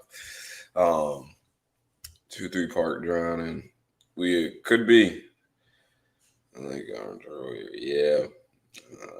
Seems like a consensus is Ikram KO, or you hope that Park is drowning him late. I think money line wise, I think Park is value side, but you got to deal with the fuckery and the potential knockout early. So yeah. All right, moving in. This is a banger, and probably honestly, if this wasn't a pay-per-view card, this would be on some main card somewhere. This is an absolute great fight. We have Nasrat Haqparast versus Keelan Salkilld, I believe. Did I get that one right? That's your boy. Yeah, I mean, I heard in the interview he said Salkilld, but I mean, everybody call him Salkilld, and people are, I think you can say it both ways. Everybody says Salkilld, but I think the correct way is probably Salkilld. But I'm still doing better than Peg, so I'm oh yeah, no worry about that. Here we are, but here we have Nasrat coming off of a great performance against Esteban. We have Salkilld coming in where I backed him against Ashmuz in a parlay, and also had his ITD. I was a little underwhelmed, honestly. I was a little underwhelmed at that round 3. How do we see this fight playing out? I'll start with Guru here. How do you see this fight playing out? Yeah, dude, awesome fight, man. I'm surprised by the line. I figured that Nasrat would be the favorite here. I mean, the guy has a lot of fights in the UFC, has more UFC fights. He has more UFC wins than Salkilld has fights in his whole career. So, I mean, just when you're looking at it from experience-wise, Salkilld, he hasn't fought that many great guys. He's looking really good. But is he going to take down Nasrat? I mean, I don't think he's going to take him down. He might be able to, but Nasrat's takedown defense is looking super good. Like versus Jared Gordon, man, he defended like 21 out of 21 takedowns.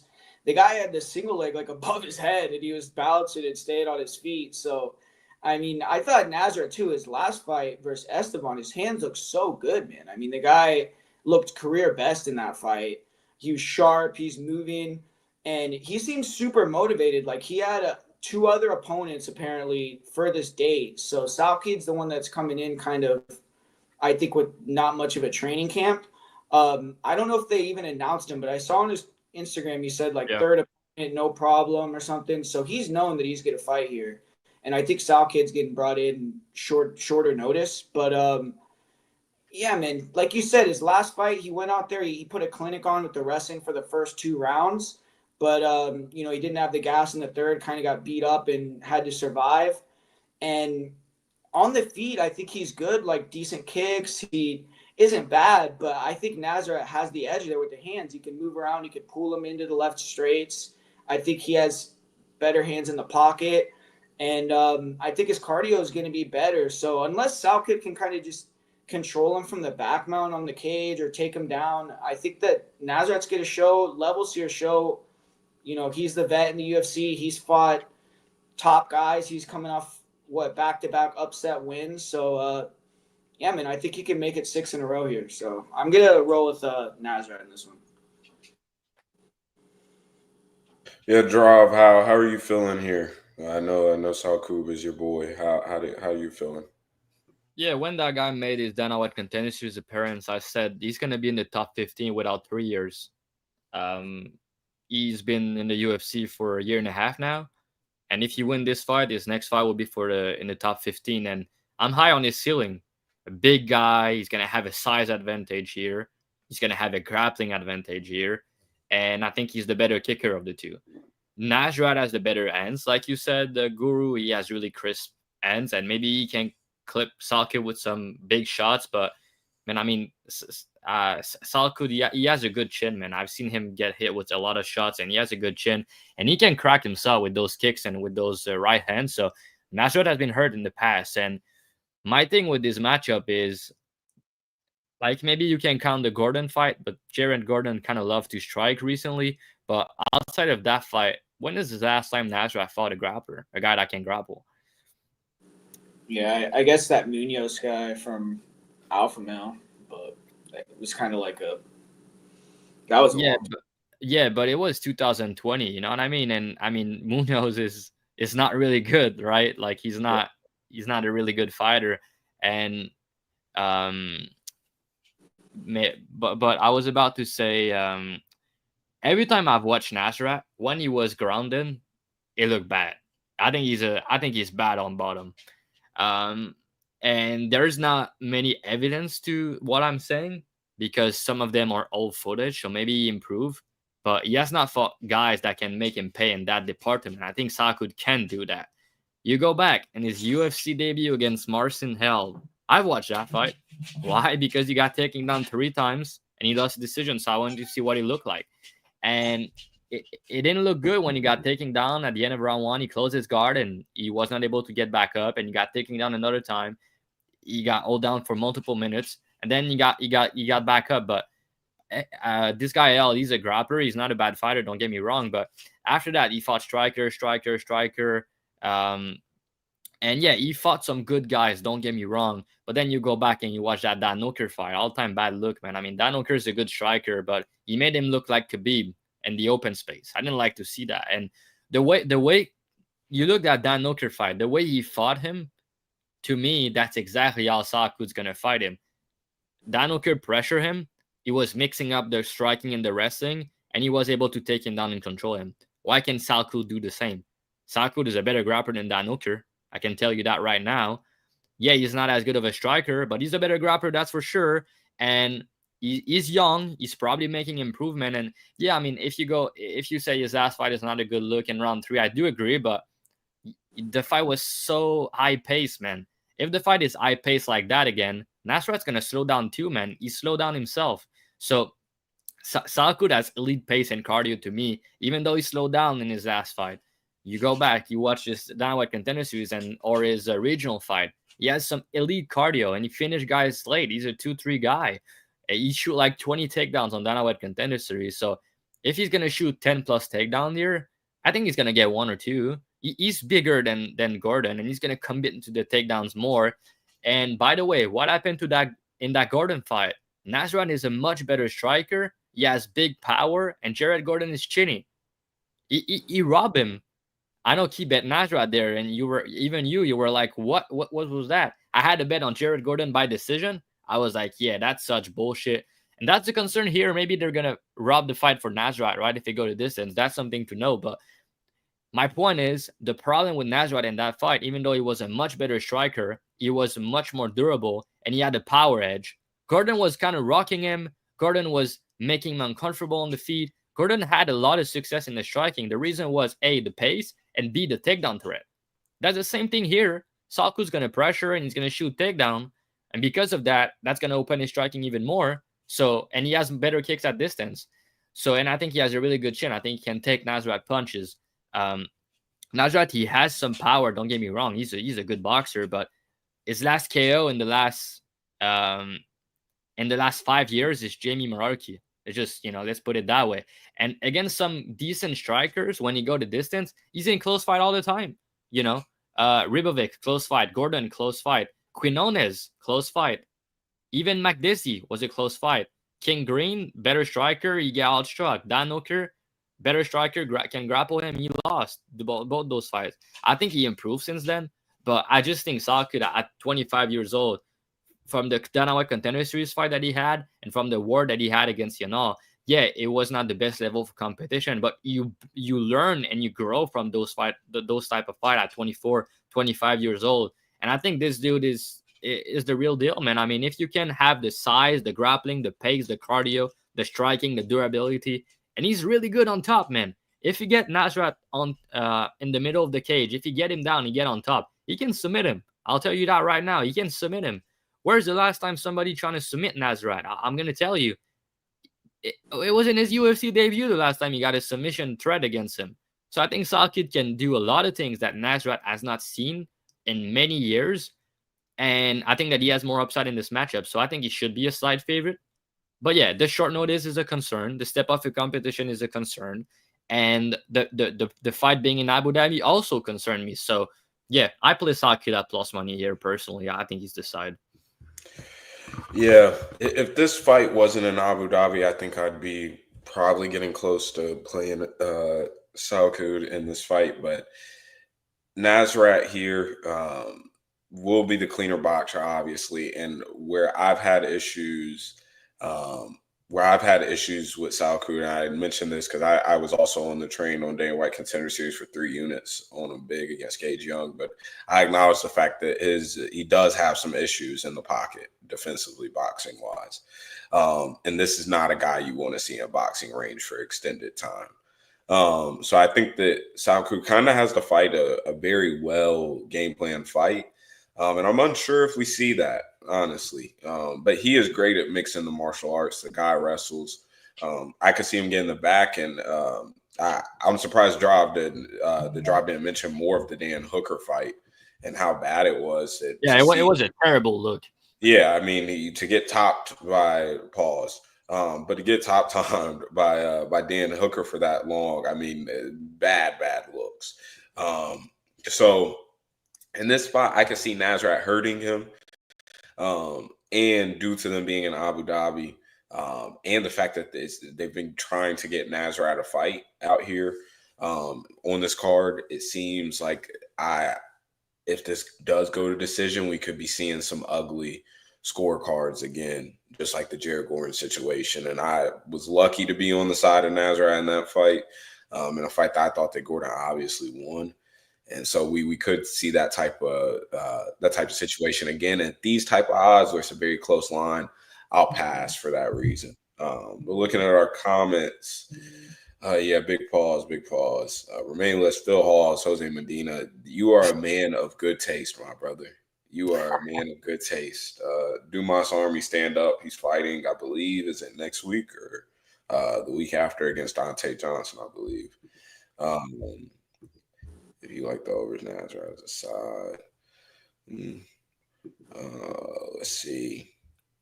Yeah, I hate the short notice. I hate that for Salkilld because I think that on fair playing field with a full training camp, I think that this probably ends up looking different.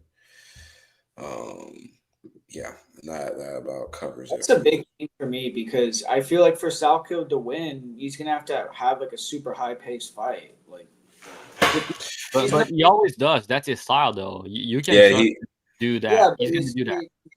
Flying all the way to Abu Dhabi on like a week's notice. You know, I don't know.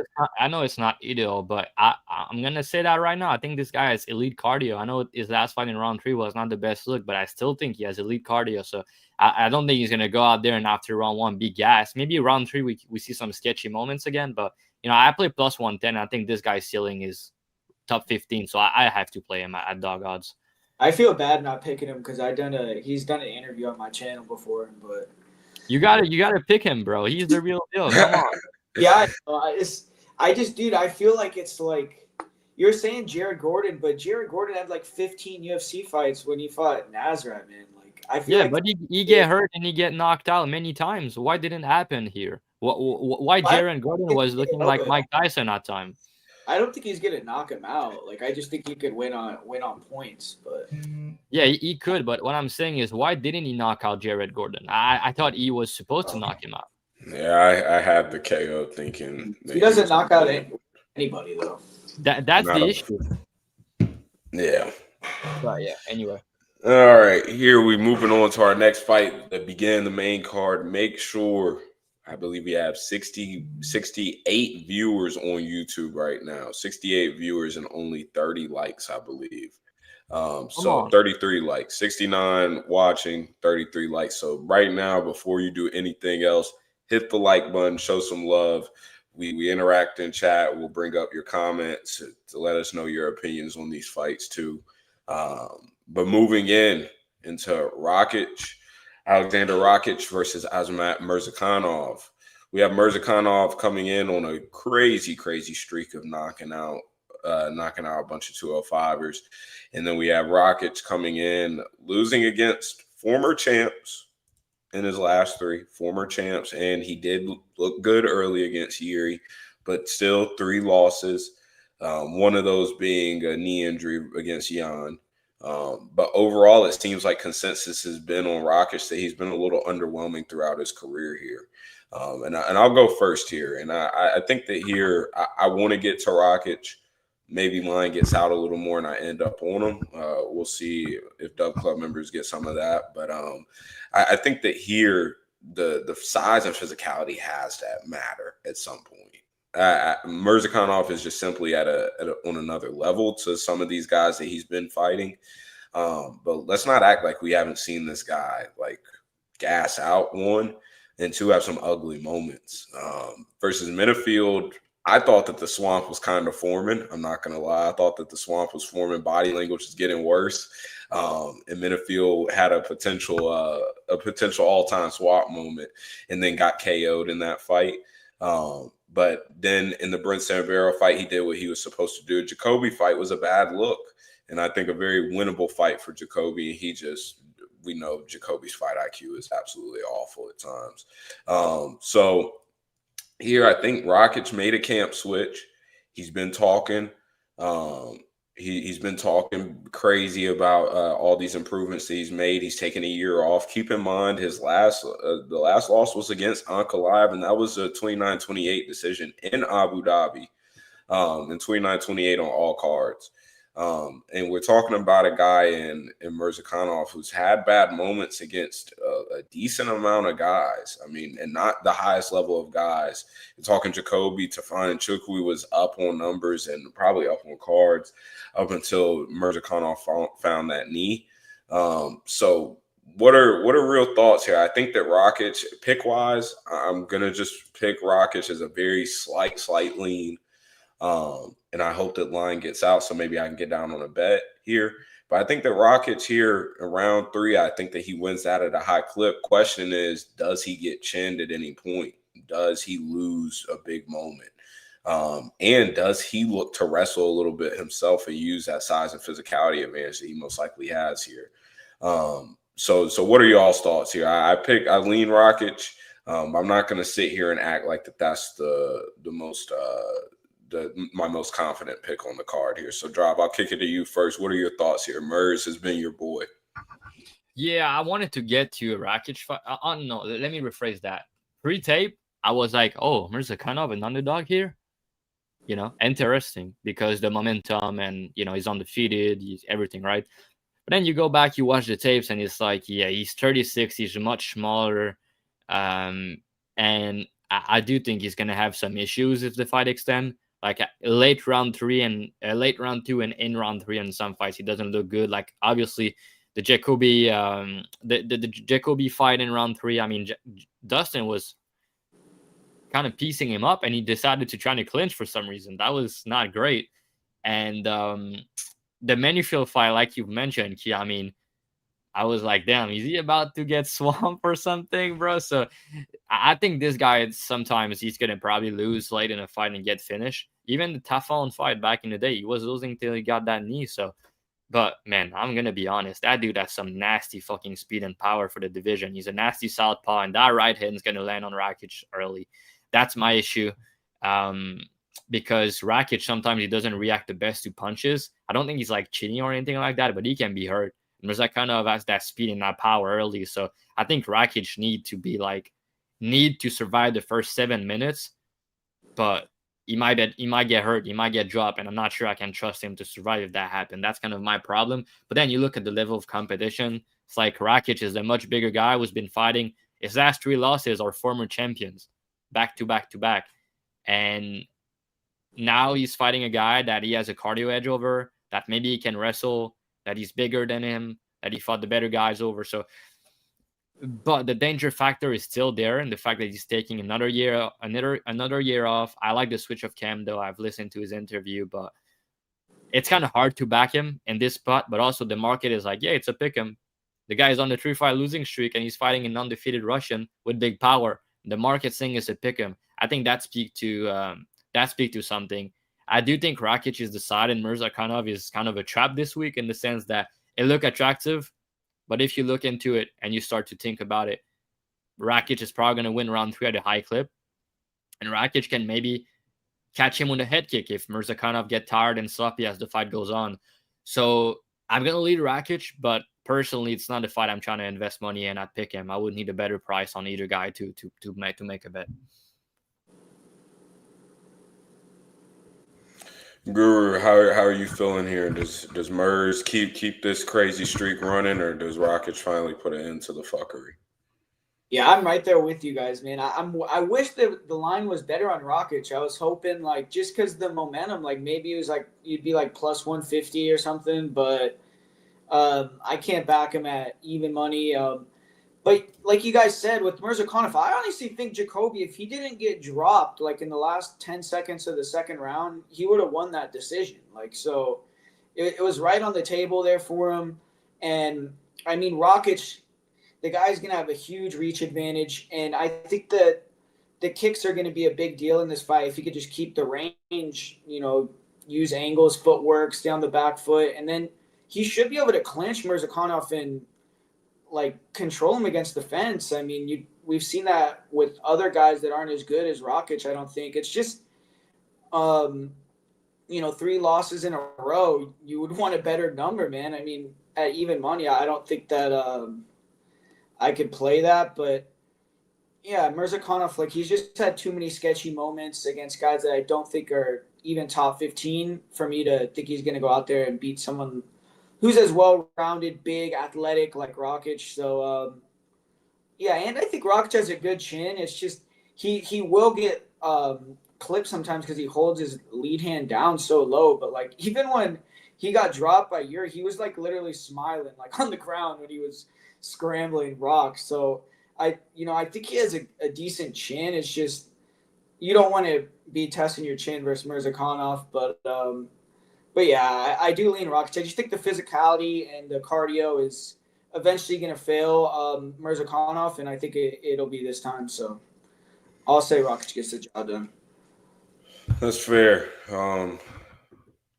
Dan brought up Devin Clark dropped Rakic. Yeah, he did. And if I remember correctly, that was Rakic was kind of skirting on the outside and got dropped trying to exit. And we could see something like that, especially with Murs trying to close the distance. And Rakic is probably going to be looking to skirt around and by himself, looking to win minutes with leg kicks and some distance, some good distance control. So that is important to know.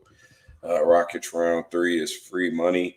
The guy's finishing instincts are just awful sometimes, though. So I'm unsure. And honestly, if Rakic doesn't head kick Jimmy Manuwa out cold, like I think some of the opinions on Rakic probably look pretty different in terms of how what his finishing instincts look like. Murzakanov is 936. I'm not sure where you're getting that from. He's 42.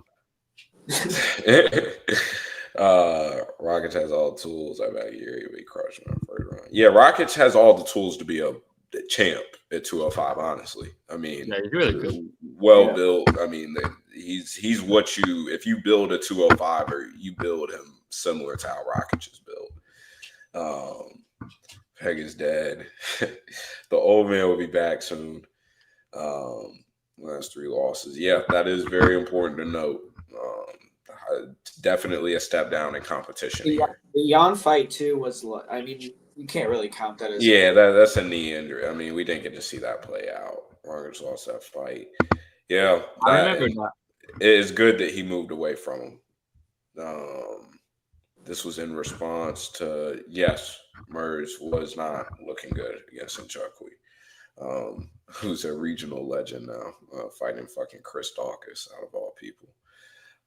I think that it is a lot. If he forces some sort of pace and doesn't allow Murs to just sit. I had PTSD from that Rakic Anthony Smith, where he didn't finish him in that fight, dude. Yeah. Let's see. Hasby go on. Fight doesn't go. I think it was a big step up for Asmat. Yeah, this definitely is a big step up. Definitely big step up. And I think that the camp switch definitely benefits him here. Definitely. Yeah. I personally think you can only bet Rakic here at this point. Yeah, I don't think that you back Murs here. I think that the market is definitely giving Murs his respect. And honestly, potentially just too much respect. There's a fight to monitor live lines also. Because Murs after the 8 minutes, that body language starts to become absolutely awful. All right, boys, moving on into what could be looked at as a number 1 contenders fight, depending on how the heavyweight division shakes itself out with John Jones and Poatan lingering in the background. We have Jailton Almeida against Alexander Volkov here. Volkov, I believe we have Jailton here is a minus 225. Minus 225 favorite plus now. 190 Minus 225. Yeah, plus 190 on Volkov here. I'll kick it to Guru first here. Heavyweight fight seems kind of like, does Almeida reach his win condition as usual of a round 1 mauling and getting off on just being able to shoot an athletic double leg? Or does Volkov actually stop a takedown and force Almeida to give us more of his game? How do you think this shakes out, Guru? Yeah, I mean, I want to pick Volkov. I really do. I want to go on that side, but I don't know. I just think it's a pass for me, and I'm going to pick Almeida. I watched the Cyril Gane fight again, and for some reason I remember being more impressed with Volkov's grappling like the first time I watched that fight. Like the second time I watched it, Cyril Gane took him down multiple times, and there was a lot of sloppiness. Even though Volkov did, I thought, win that fight. I don't know what you guys think, but yeah, I mean, on the feet here, he has so much more experience, and we haven't seen Almeida strike long term versus anybody. So he got didn't he hurt Sergey with his hands his last time out? So maybe he'll finally be more confident, but he's probably going to shoot right away. I hate Almeida's double leg, man, the way he goes to his knees, but he makes it work. I'm going to pick Almeida. I just think he'll be too fast on the feet, like move around, and then can time some takedowns, probably just athletic merchant his way to the win. But I don't have a good read on this one, so I'm curious what you guys think about it. Yo, let's kick it to Drav here. Drav, how do you feel about Almeida here? Is this an easy mauling, or does Volkov figure his way out in this fight? Yeah, I mean, I'm not gonna go out there and act like I have a strong read when I don't. I'm not sure, man. I'm not sure. I think this fight could look like Almeida looked like a giant favorite, and then he get bunked with one shot, like the Blade fight, and then he die or he just quit. That's a big concern for me, man. If that Blade fight didn't happen, I would be confident he wins. But that just showed me, man, if things get tough and if you get hit hard one time and things are not going your way, you might find the door. I don't like to see that. And Volkov is a big dude, man. He might have some issues the way he shoot his takedowns and stuff. So I don't know, man. And is he gonna finish Volkov? Maybe. But if he doesn't finish Volkov, the fight restart on the feet and then he's live to get bunked again. And if he doesn't get that takedown, what does he look like? So I have some concerns. Honestly, it's dog or pass for me at this price. We're talking plus 190 with the much better striker, more proven guy with, I would say fighting at home, not really, but kind of. But yeah, I was not watching back that Gane fight last time. It was kind of a weird fight.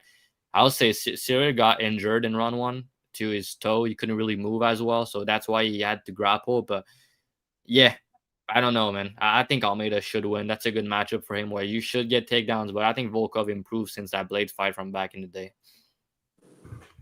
Yeah, I have to agree here. I think that I do think that Almeida gets it done. And I could see this fight dragging out a little bit, as I do think that Volkov has definitely gotten better in the grappling department, especially since that Aspinall fight.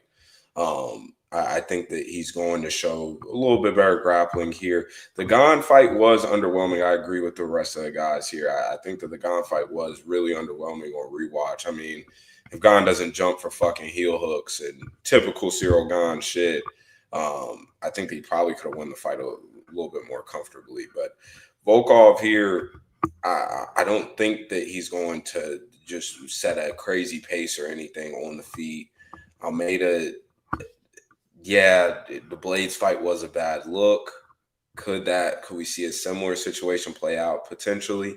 And that's part of the reason why I'm not looking to back a guy like him at minus 225 these days against real competition. Because you got to show me a little bit more dog than what we saw against Blades. So here's a pass. I do think that Almeida gets it done. I could see sub or decision. And I don't think that is I know I've said it a lot in terms of narrative wise, but I actually don't think that his upside is fully just in round 1. I do think that this could linger out into round 2, round 3, and even potentially a decision. So I do think that Almeida gets it done. Guru, let me ask you this. Almeida gets round 1 sub. Is he next up for title shot? I don't think so. I wouldn't put him in there, but I think he would deserve it, but I don't think he would get the shot though. But yeah, I don't know. Why? You think he would? I think so. I think so. If they are going to force Poatan and John to fight each other and not bring either one of them into a title fight, which it seems that's the way that they're heading for this White House card, I think that Almeida, if he gets a sub, he redeems himself after the time they tried to set him up in Derek Lewis and Sao Paulo. And I think that he makes good on that, and he probably gets a shot after this if he does get the sub here. Let's take a look at Volkov has been subbed in the first 3 times. So yeah, I mean, Aspinall made him look like a white belt on the mat. The other 2 were like a really long time ago, but still, I mean, that is kind of a trend, I guess you can say. But Guru, what do you think about the over 1.5 here at -115?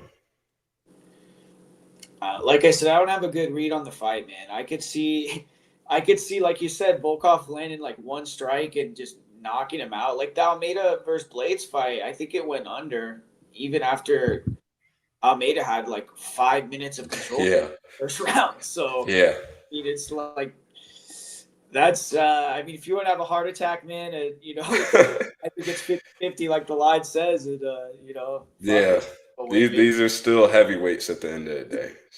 But yeah, so. Who else would be fighting for the belt? Yeah, I agree. I think Almeida gets That's if true. he does Now that get it. I'm thinking about it, like I'm like, it's just because Almeida has any name value, but it's like, who else would they really give it to? Yeah, like Casebo, Gardy, it's a temple here. Almeida could top time to the decision. I could see that. Good fight. Yes. Yeah, it'll be interesting to see what Almeida's approach is. If he wants to just quickly get into range and make it not after the first I'm saying after the first grappling exchange. I wonder what his approach is at range. Does he just sit out and sort of all the way in, all the way out, or does he get in and mix it up? He did hurt Spivak in his last fight. That was a good sign. So yeah, potential for him getting more comfortable here. Let's go ahead and move on here to, I believe, our featured bout of the main card.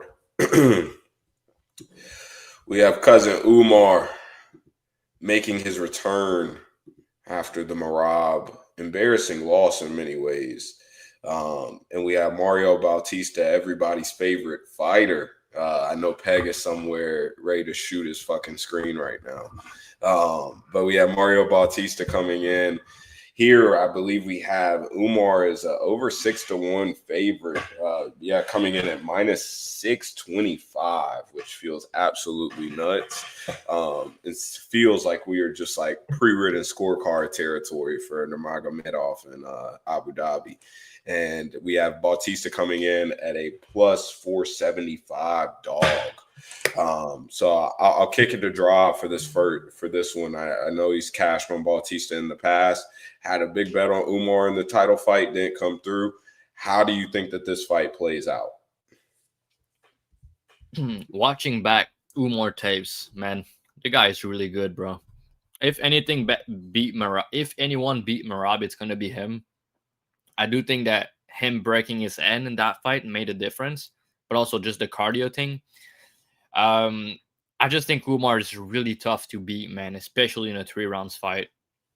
I think his kick's going to give Mario some issues. I think that he can take Mario down. Not too sure if he's going to hold him down or submit him to anything like that, but I do think he can get takedowns. I do think he can outstrike him. And Mario needs like multiple big moments or knockdown or thing like that, which is not really his style to win a round clear. And I think his pad is a close decision. And again, we're talking about Abu Dhabi.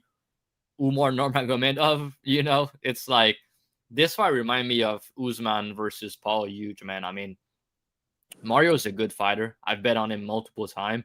I love to bet him as an underdog. And now we're talking on Bet River, he's +550.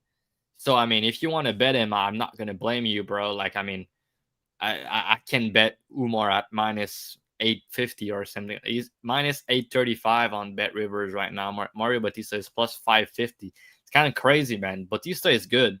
He can make Umar have a run for his money, but at the end of the day, if anyone win clearly, it's gonna be Umar. It's not gonna be the other way around. So I think Umar is gonna win, but I do think Mario is good enough to not get finished and maybe compete a little bit. Guru, how are you feeling? Yeah, are the 30-27 scorecards already written on judges' scorecards, or how are we feeling? Probably a 10-8 round in there just in case. But no, I mean, I don't know, man. I think that it's too much for Mario, honestly. I love Mario, too, because I had a bet on him against Patchy. He was the dog. I thought that price was retarded at the time, and he styled on him exactly how I thought. But this fight, man, I think that the lead leg of Umar is going to be the difference in the fight. I mean, you see Mario, he has his lead hand down all the time, and you see him, like, I saw Damon Blackshear get super close, like 3 or 4 times with step-in knees, like where he was right about to land, like flush on Mario's chin. So Umar's so good with that lead leg, man. He can come up with the knee, come up with kicks. He's going to keep the range. He's going to move around. The speed difference is massive. Like Mario's really good with his boxing. Like you could tell he's like super crisp because like he'll always throw 1-1-2s. He's always going to the body. It's always like 3, 4, 5 punches at a time. He has great footwork, but the speed is not really there for Mario. Like he's not super fast. Like Umar, I think is going to be a lot faster. He's more dynamic with the movement, and then I don't think he's going to hold Mario down. Like Mario's a great scrambler, and if I'm Mario, man, I'm trying to wrestle right away. Like that would be my initial game plan. Like first minute, 2 minutes, show Umar like I'm going to come here. I'm going to try to mix in the wrestling as well because Umar got taken down his last fight. So if you could maybe take down Umar early, you could put something in his head like, okay, this might be a hard fight for me. But if Mario can't compete in the grappling, which I think it's going to be really hard for him to do, I just think he's going to be too slow on the feet and just come up short. I think he won't get outclassed. And at the price, I mean, I don't think Umar, I mean, to have Mario plus 500 or whatever against anyone in the world is value. But it's like if you want to chase that with the Middle East thing, everything going on, I mean, I just think it's probably other spots that are better. But, yeah, I think Umar will win regardless. So I actually think he'll probably win clean without having to, have any bad scorecards or anything either, too. So, but I do kind of like it going the distance. Yeah, I have to agree here. I think that this goes the distance. I think Umar wins a clean decision. I think that he's next in line again after Jan and Merab to finish out this year. And I honestly think I know everybody thinks Merab is Jesus Christ, and to be fair, he's coming close at this point. But as Drav mentioned, I think if anybody beats him, it is Umar. I think this line is insanely wide. I think that it is obviously dog or pass. If you were parlaying Umar at these numbers, God bless. But this does feel very much like the line is indicative of a Nurmagomedov in Abu Dhabi. So what more could you expect? I think that Umar gets it done. Clean decision. Mario is good, and I hope that they don't just tuck him off into prelims as a gatekeeper. I think that he is a real solid player in this division. And honestly, I'd like to see Mario versus a hobby, and Champ said that in chat. Not as a number one contenders fight. I would be disgusted by that. But and Peg would probably shoot himself. Good fight, dog or pass at this line. Yeah, I wouldn't even go the spread route because, yeah. There's going to be a 30-27 Umar. Yeah. If Mario doesn't literally, I mean, Mario would need to shoot him to win a round probably on all 3 scorecards. So unless you're giving Mario a knife to walk into the cage with, I would not play that spread. Peg told me he's playing the Umar spread this week at -225. If that is true, all I will say is God bless after the stunt he pulled last week. How would Umar versus Merab 2 be lined? Good question, Pepe. What do y'all think about this? They have to line, I think, Merab a favorite at this rate. He won Merab -150? Yeah, you would not be a big favorite, but I think -150 range. They will still, people will play Umar as an underdog if he's too big of a dog. So if like Merab is -200, people are going to play Umar and the line's going to drop. So I think maybe the line close at pick him somehow, but I think Merab's going to be like around -150. Yeah, I think -150, especially if he runs through Jan. I think he's -150. Imagine if he finish Jan. Yeah, that honestly, best case scenario, if you're finally looking to get the Merab fade in, I think best case scenario is him knocking out or subbing Jan and then turn around versus Umar. And I will be there for Umar as a dog if that does come. I think it'd be a pick 'em, but that's right. Just because, dude, the first time Umar was -300, So he closed at that. I remember minus 200, but what did he close at in that I fight? think it opened at like minus 280 or something. That's crazy. Champ said pick him in a Rob site fave. Yeah, I think that's about right. All right, boys. Moving into our title fights, which you guys have been waiting for. We have co-main event. Again, before we get into this breakdown, make sure, I believe we have 60 people watching. Make sure you hit that like button, subscribe. We're trying to hit that 1,000 sub mark. Going to be huge. We have a lot of stuff planned, more sponsors coming, a lot of good stuff in the future, more guests, more giveaways. So please support, join the Discord. Peg drops his free stuff in there. Me and Drive talk shop in the chat. We have a lot of sharp guys. Pepe's in there.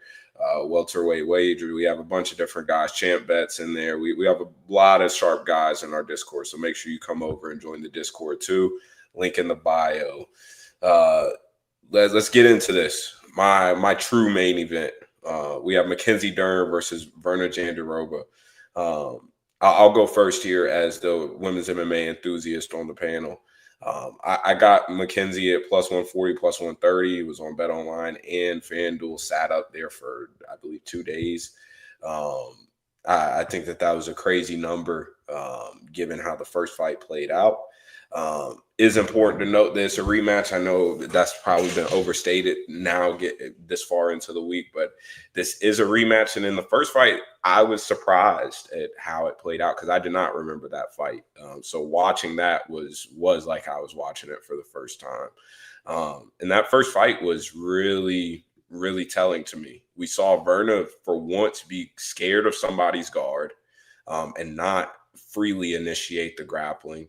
And we saw Mackenzie look at that time improved on the feet compared to her past performances at that time. And they were fighting at the end of 2020.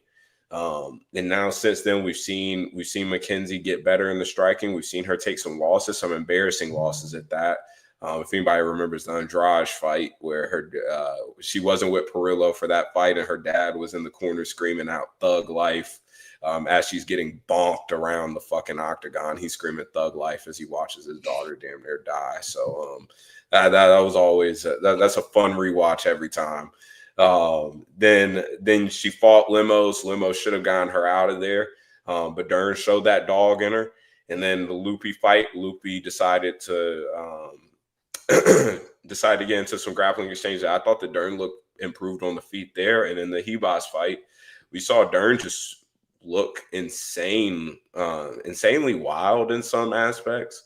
But honestly, I thought that she was improved from a striking standpoint, is continuing to take steps in the right direction.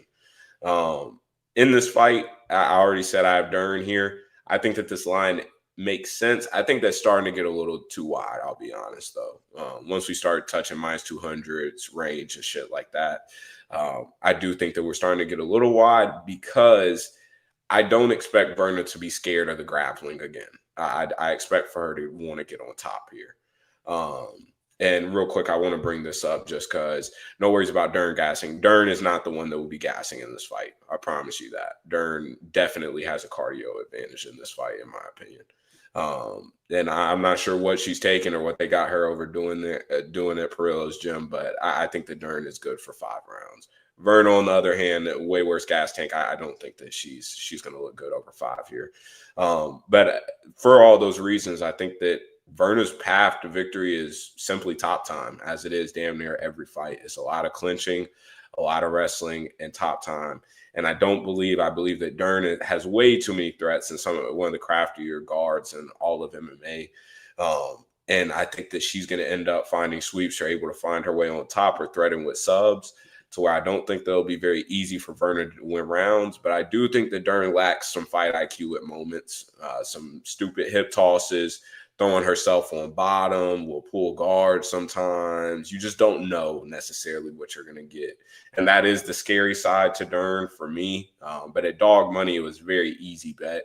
And I think that she was good until about, I'd say, probably getting to around minus 125 or so. I think that she was good till. But once we start getting down to this minus 175, getting close to minus 200 range, I do think that it starts to get a little scary because she just isn't the greatest decision maker. But I think on the feet here, if this stays at range, I think that she absolutely cooks Virna, honestly. Virna just doesn't have the power. She doesn't have the pop. She doesn't have the volume just to continue with Dern. And Dern, for whatever reason, is one of the few BJJ girls who has come over and liked getting hit. She seems to enjoy being in boxing range. And I think the Perillo's done a really good job with working on her fighting behind the jab. And that's what we started to see over the years, is she is actually fighting behind the jab. And whenever she isn't, we see what happens. She gets knocked around the whole fucking earth by Andrade and Lemos.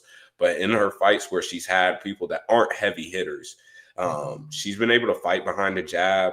We've seen her add on into her clinch game with knees and just being a mean girl. It seems like she's somebody that actually enjoys to fight now, and isn't just some BJJ specialist that needs this on the mat. So I think that she is undoubtedly the better striker here, better cardio.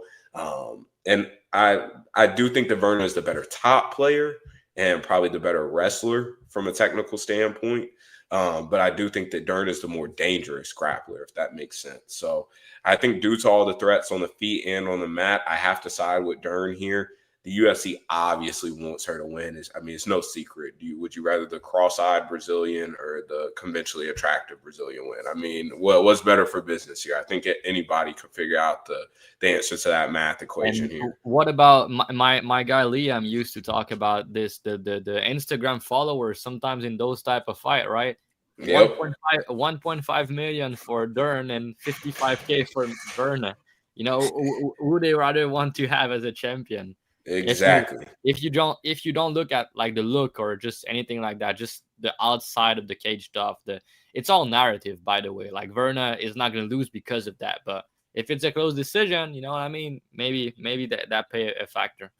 And let's be real here. The UFC's been waiting to cash in on their Mackenzie Dern ticket for we're coming up on 7 to 8 years now. Since she made her debut. And the UFC has known that this is the path that they wanted her to be on.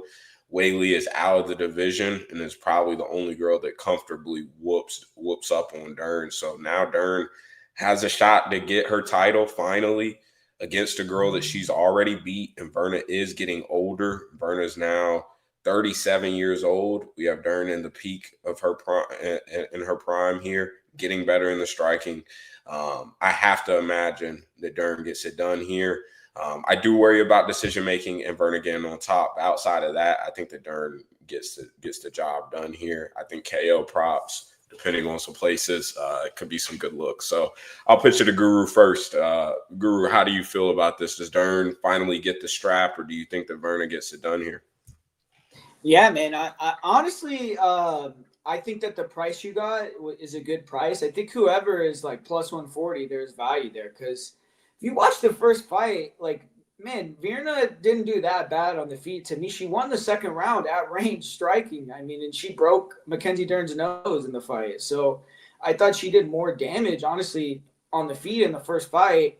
And it came down to like the last 20 seconds. Like if Virna didn't jump for that flying armbar in the last 10 seconds, she might have won that decision. You know, I mean, it was that close where it was literally like on the table in the last round. So I think if you're getting dog money on either side, I think there's definitely value there, especially because I think both of them have shown a lot of improvement since then. I mean, you look at Virna, like the way she looked physically, her body, like in the fight with Dern, the first one, to now, I mean, she's so much stronger and bigger. Like even though she's 37, her strength and conditioning and just her athleticism has definitely like leveled up multiple notches since the first Dern fight to me. And I mean, Virna, like you said, the first fight, she was so scared about going in her guard. And I don't know why, because we've seen Mackenzie Dern, like she's had fights where she's been held down on her back for a full round. Like, and I think she lost the first time she fought Heba, she lost just by getting held down. The second time she was able to submit her off of her back, but she got taken down and was getting controlled versus Amanda Hebos too. So I feel like Virna is the side at this price. Like if she was the favored again, I think that Mackenzie would be the side because I really think it's like a 50-50 fight because I feel like Virna, if she could use the clinch, make it ugly, mix in takedowns like near the end of the rounds, where there's not a lot of like long grappling exchanges, she could be competitive enough on the feet. Like I don't think Mackenzie is like levels above her. That was proven in the first fight to me. So I don't know. I mean, I do lean kind of towards Virna though. Rob, how we feeling here? Does Virna? I know me and you both have cashed some Virna tickets along the way here. So is it finally time to turn on her, or does she get it done here? I think Dern's going to get it done. I'm going to touch a little bit about the striking in the first fight because, like you said, Guru, I mean, the first fight was close on the feet, but Dern still had like the big moments on the feet, and she kind of rocked Virna at one time in that fight. And the difference between these two girls since they first fought, Dern's striking got a lot better, man. So, yeah, you're saying the striking was close in the first fight, and I do agree with that, but now I don't think Virna has made improvement in her striking. If anything, her striking got worse because she doesn't throw anything on the feet anymore. She's just trying to grapple, right? And Dern, her striking got a lot better, man. I mean, the way she looked against Upi was very impressive to me. And then you add the Angela Hill fight. She dropped Hill. Bro, the way she looked in that fight, striking wise, power wise, she got more power than she had before, and she trusted striking way more. But it got more technical as well with the jab and everything. So yes, the striking could be close. Not talking like Dern is Weili Zhang or anything like that, but the striking gap is bigger now than it was back then. And then the 5-round is massive here. Like you said, Virna, in some fights, I've cashed on her as an underdog a lot. Some fights in round 3, she has some sketchy moments. I'm not saying she's a gasser or anything, but if she doesn't get that takedown and she's stuck at distance or is stuck in bad position and she's tired, I think she's going to make more mistakes as the fight goes. And Dern has went 5 multiple times. And I do think that round 4 and 5 is massive for Dern. I do think that Dern is also more likely to finish the fight, which is also the other thing. I don't see Virna finishing. So Virna's going to need like 3 rounds of top time and close striking exchanges, right? Which on the other end, I think if Dern get on top, yes, Dern, maybe she could submit her. I personally don't think that's going to happen. But bro, the difference is Dern has nasty ground and pound. And she can make Virna pay on the mat. Virna doesn't throw ground and pound. So that's another thing on the matchup. So I think Dern has the moments upside on the feet, the KO upside on the feet and on the mat. And I think she has the cardio upside. And she's obviously the younger girl the UFC is trying to push. So I think Dern around minus 150 makes sense. But yeah, if we talk about Virna plus 160, plus 170, then yeah, it got to be dog or pass. Yeah, there's a lot of props that's sticking out here. I'm not going to, tell them all, but there's a lot of different ways you can play this fight on both sides, honestly. If you like Virna, I think Virna by decision, I'll give that out because I didn't play that. I played some shit on the Dern side, but Virna decisions like plus 320 or something, I think that's pretty good. I think that's how she wins. So yeah, I just think the 5-round is a big difference and a big advantage for Dern. And again, the ground and pound, when we have 2 grapplers, sometimes they can either strike or then the ground and pound can make a difference because in jiu-jitsu matches, you can throw punches on top. But if Dern elbow her from top position, maybe that open up a submission or maybe that caught Virna and made her quit or something. Because Virna has not been pushed in those situations. And also, yes, Virna, there are some concerns because Dern can play off bottom and lose minutes that way. But Dern also reversed some really good girl from her back to get on top and also with a submission attempt. Like what she did against Hebas was pretty impressive to me when she had the armbar and reverse and end up on top. If she does that and throw a couple of ground and pound, she's still around. So, yeah. And then you add the fact that maybe Virna is not going to want to go in her guard again after a sketchy moment. And if she gets started in round 3, 4, and 5, I don't think that's going to look great, man. So, yeah, to me, it's Dern here. I think she's going to get it done. I will say that in round 2, though, when Virna got on top, like when Mackenzie went for those leg attacks in the armbar, Virna she defended it so easily. And she was just putting all her weight on her. And so, I mean, I don't know. I don't think she's going to sweep or anything. But she felt something. She definitely felt something about there because after that, she didn't want to go to the ground anymore. Yeah, well, I mean, the third round, I don't think either of them. Yeah, it was just like a striking fight. But Yeah, and for that, also the other thing to me, Guru, is also the cardio dynamic. Like if you're tired in the grappling later in the fight and you're fighting a grappler that is maybe on your level or slightly better or whatever it is, but you're tired, you're gonna make more mistakes, and that's where you can end up on bottom and get finished more often, right? If it was 3 round, honestly, I would say it's a 50-50 fight. But the 5 round aspect make me think it's 60-40 Dern. That's the way I see it.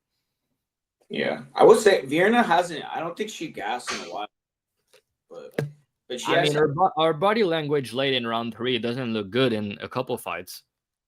Yeah, and even the 5 rounds she had against Inoue, she was tired later in the fight, and now she's 37. I don't think her cardio is gonna look great in round 4 and 5. And also, you have to factor Dern's gonna make it work. She's not gonna just chill on top and do nothing. Gonna have to defend and stuff like that. But yeah, and I think she's gonna get punched hard on the feet.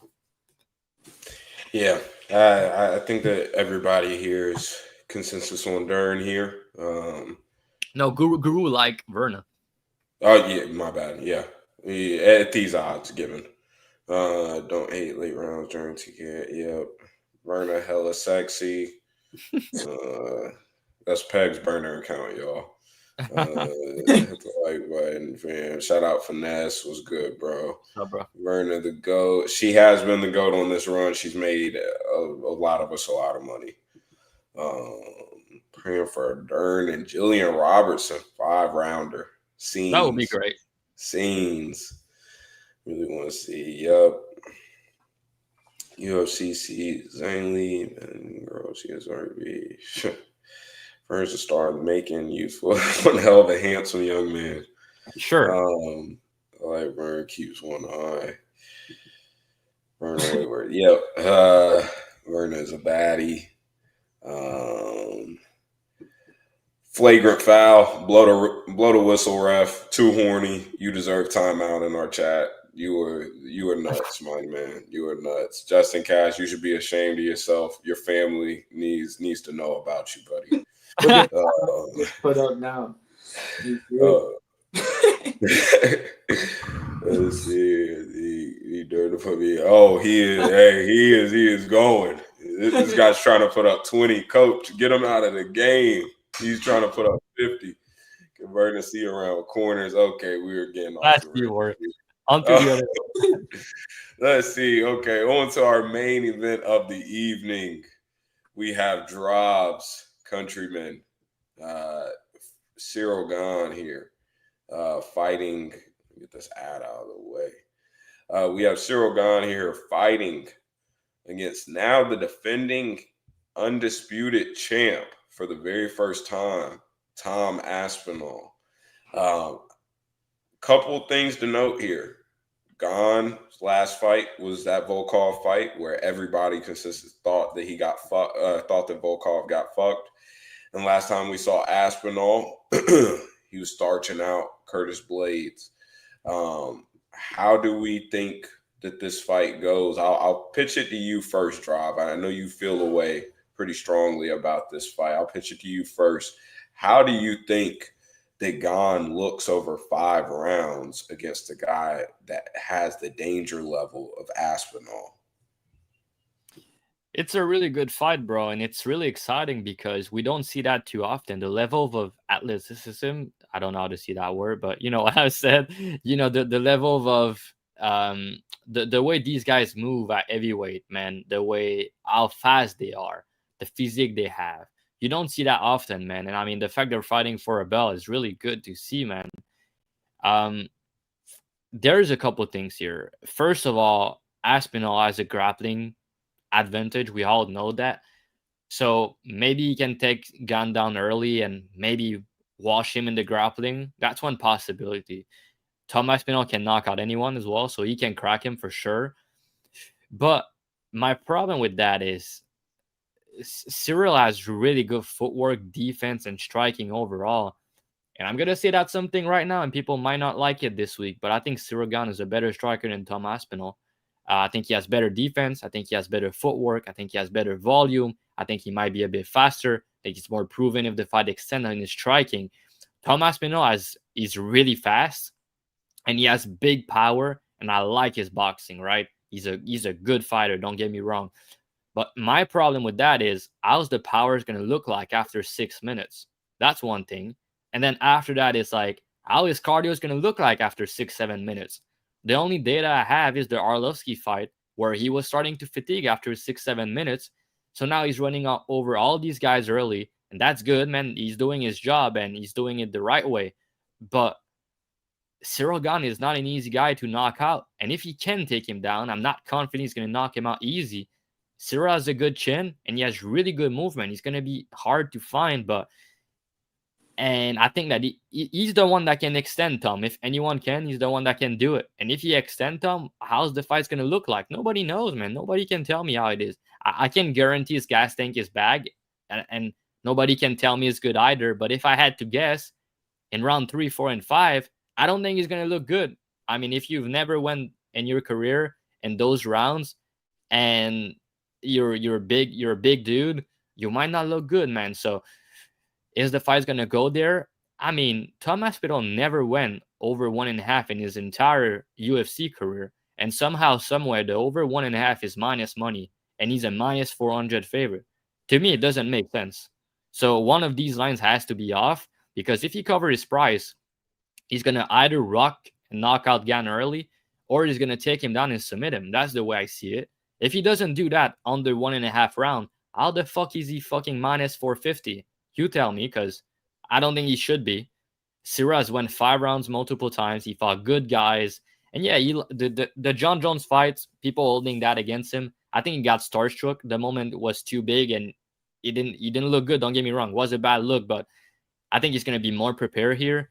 And I know that fight was not a good look, but the guy has been grinding his ass off in the meantime, preparing for this fight. I know that for a fact. Speaking of, how do you feel about his movie career?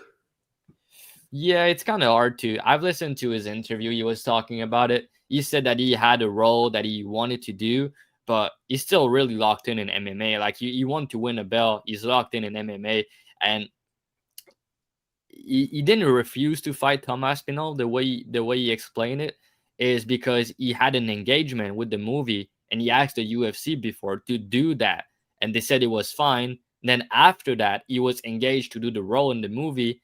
He couldn't do the training camp and the fight. The UFC said, you're not going to have to fight. And then they asked him. So he was like, you told me I didn't have to fight. And now you asking me, I can't, like, I have the role. So it's like, I understand his perspective in the other way. But yeah, man, tricky fight to call, honestly. I think Ciryl Gane is the hardest matchup for Tom Aspinall in the entire division. I really believe that. And I think his takedown defense is a bit underrated this week because people are going to act like his takedown is awful, his wrestling is bad. But Tom can take him down. But I'm not ready to say one takedown is the sub or one takedown is the fight type shit. And I'm not even confident that he can take him down easily. So, yeah, to me here, it's massive dog or pass. But I think Ciryl is going to find a way to get this belt. Yeah, it's hard to bet against Tom Aspinall. I never bet against him. But I also never lost a bet on Ciryl Gane fight, totals and money line combined. And I play his money line this week at plus 330. So let's find out. All right, Guru. How are you feeling about this fight? Is Tom Aspinall as good as everybody says he is, or is Ciryl Gane going to have a y'all must have forgot moment? Yeah, man, I'm fucking excited for this one, and I'm excited by Dravi's breakdown, man, because I'm leaning with Ciryl Gane too in this fight. I mean, I don't think it's a coincidence. Let's go.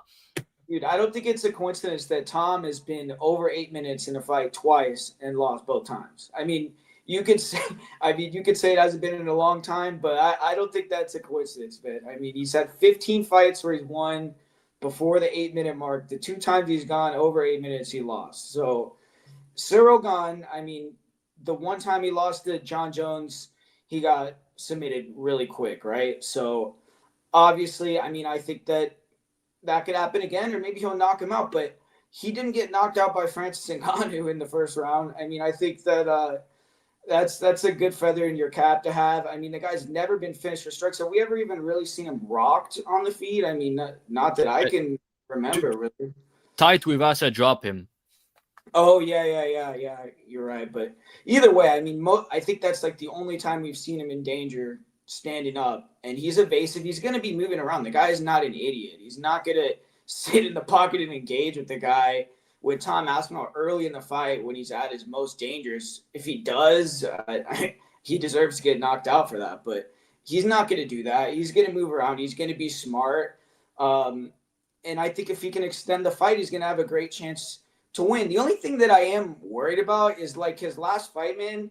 I think like sometimes when these guys, they get so like in tune to one thing, like training grappling every day, like which Shogun has been doing, like he was going for his own takedowns and he's initiating the grappling so much for his Volkov. Like he can't, like, if Tom Aspinall tries to take him down, he shouldn't try to like re-wrestle and put Tom on his back and do all that stupid shit, like go for leg locks. Like Guru, I'll tell you the reason he did that. He broke his foot in round 1 in that fight. That's why he had to grapple. He was not able to use his movement and his feint on his feet.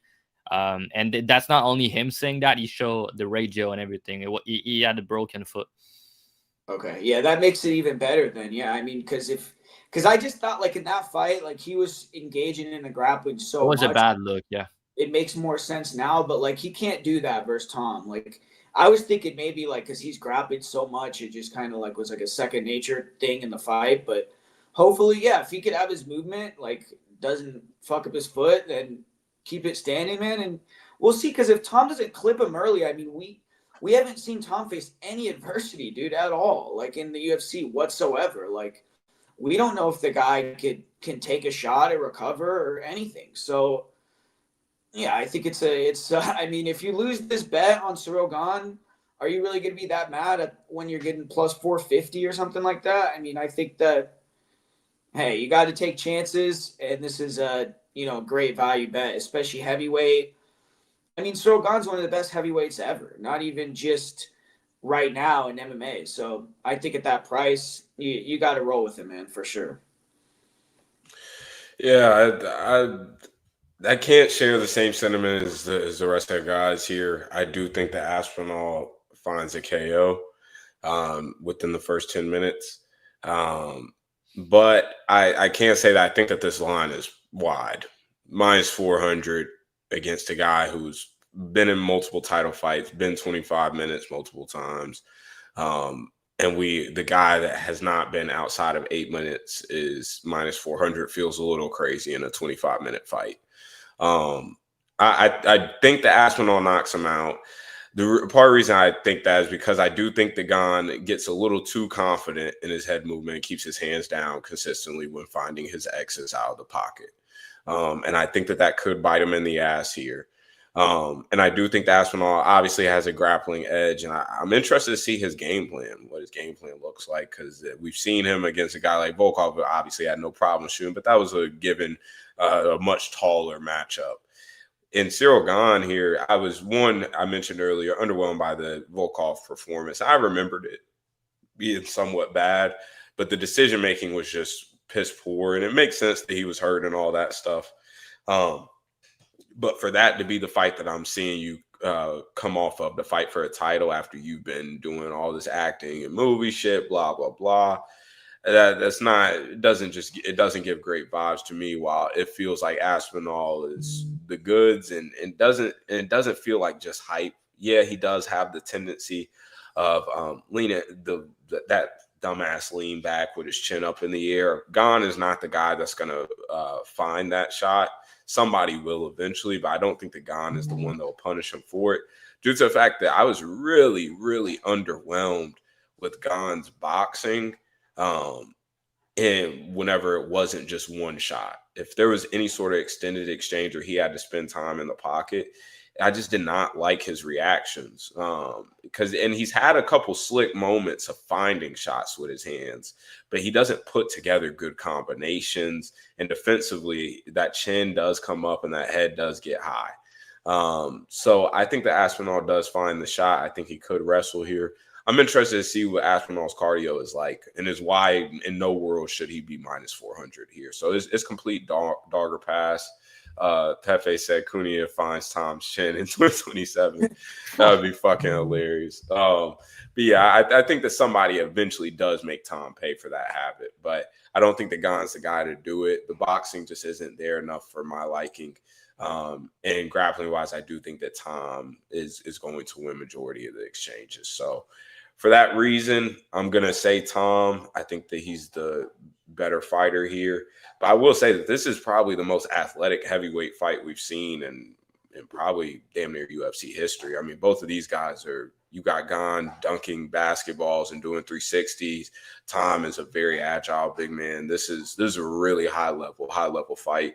And it's probably why you should not be parlaying minus 400 here on Aspinall. That is for damn sure. What do you think about the under key for Aspinall side? It's plus 115.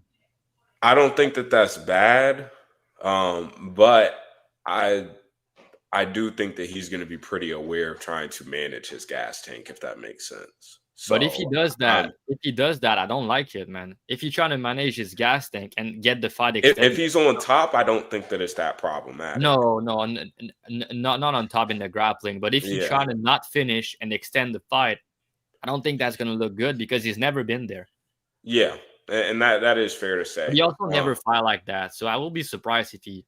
This feels like that there's a few different ways we could see Tom show up here. So I'll pass, but I think that I don't think that Tom is going to look like a quitter in this fight. And Gane is a guy who, sadly, due to the fact that he doesn't pour on the boxing and is kind of pot shotting, I think that he's not going to be a guy that just makes Tom look absolutely awful late. I mean, Sergey Spivak was a fucking heavy bag in front of him, and Gane was hammer fisting on the feet and not knowing what to do at times. So I think that Aspinall isn't going to just completely fall apart here. So I think Aspinall gets it done.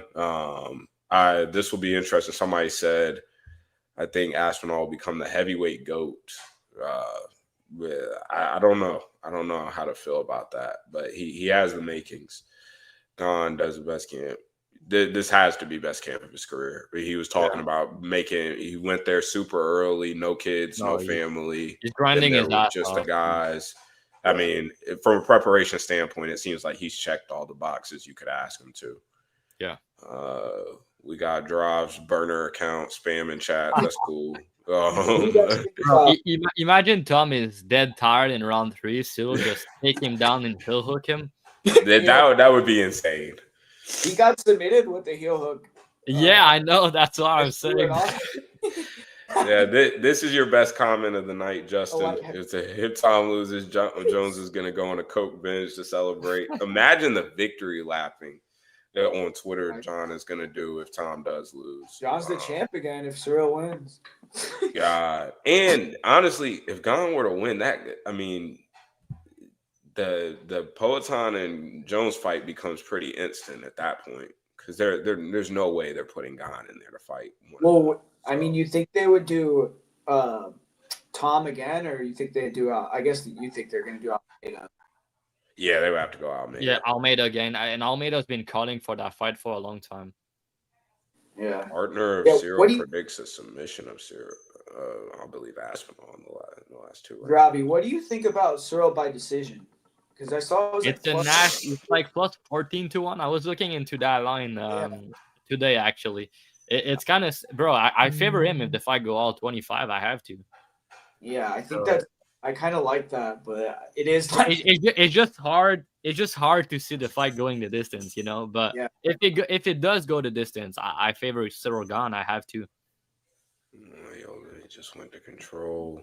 Yeah, I mean, he lost to Francis via wrestling. That's true, but also he was not expecting Francis to wrestle like he did in that fight, honestly. And he lost that fight because of one mistake only. But yeah, it was not a good look. But I think he improved since then. All right, gentlemen. 2.5 hours, one of our longer pods, but it was good having Guru on. We have a lot of things happening going on. Guru, I'll let you go ahead and plug anything you have. Let us know your Twitter, YouTube channel. Where can we find you at?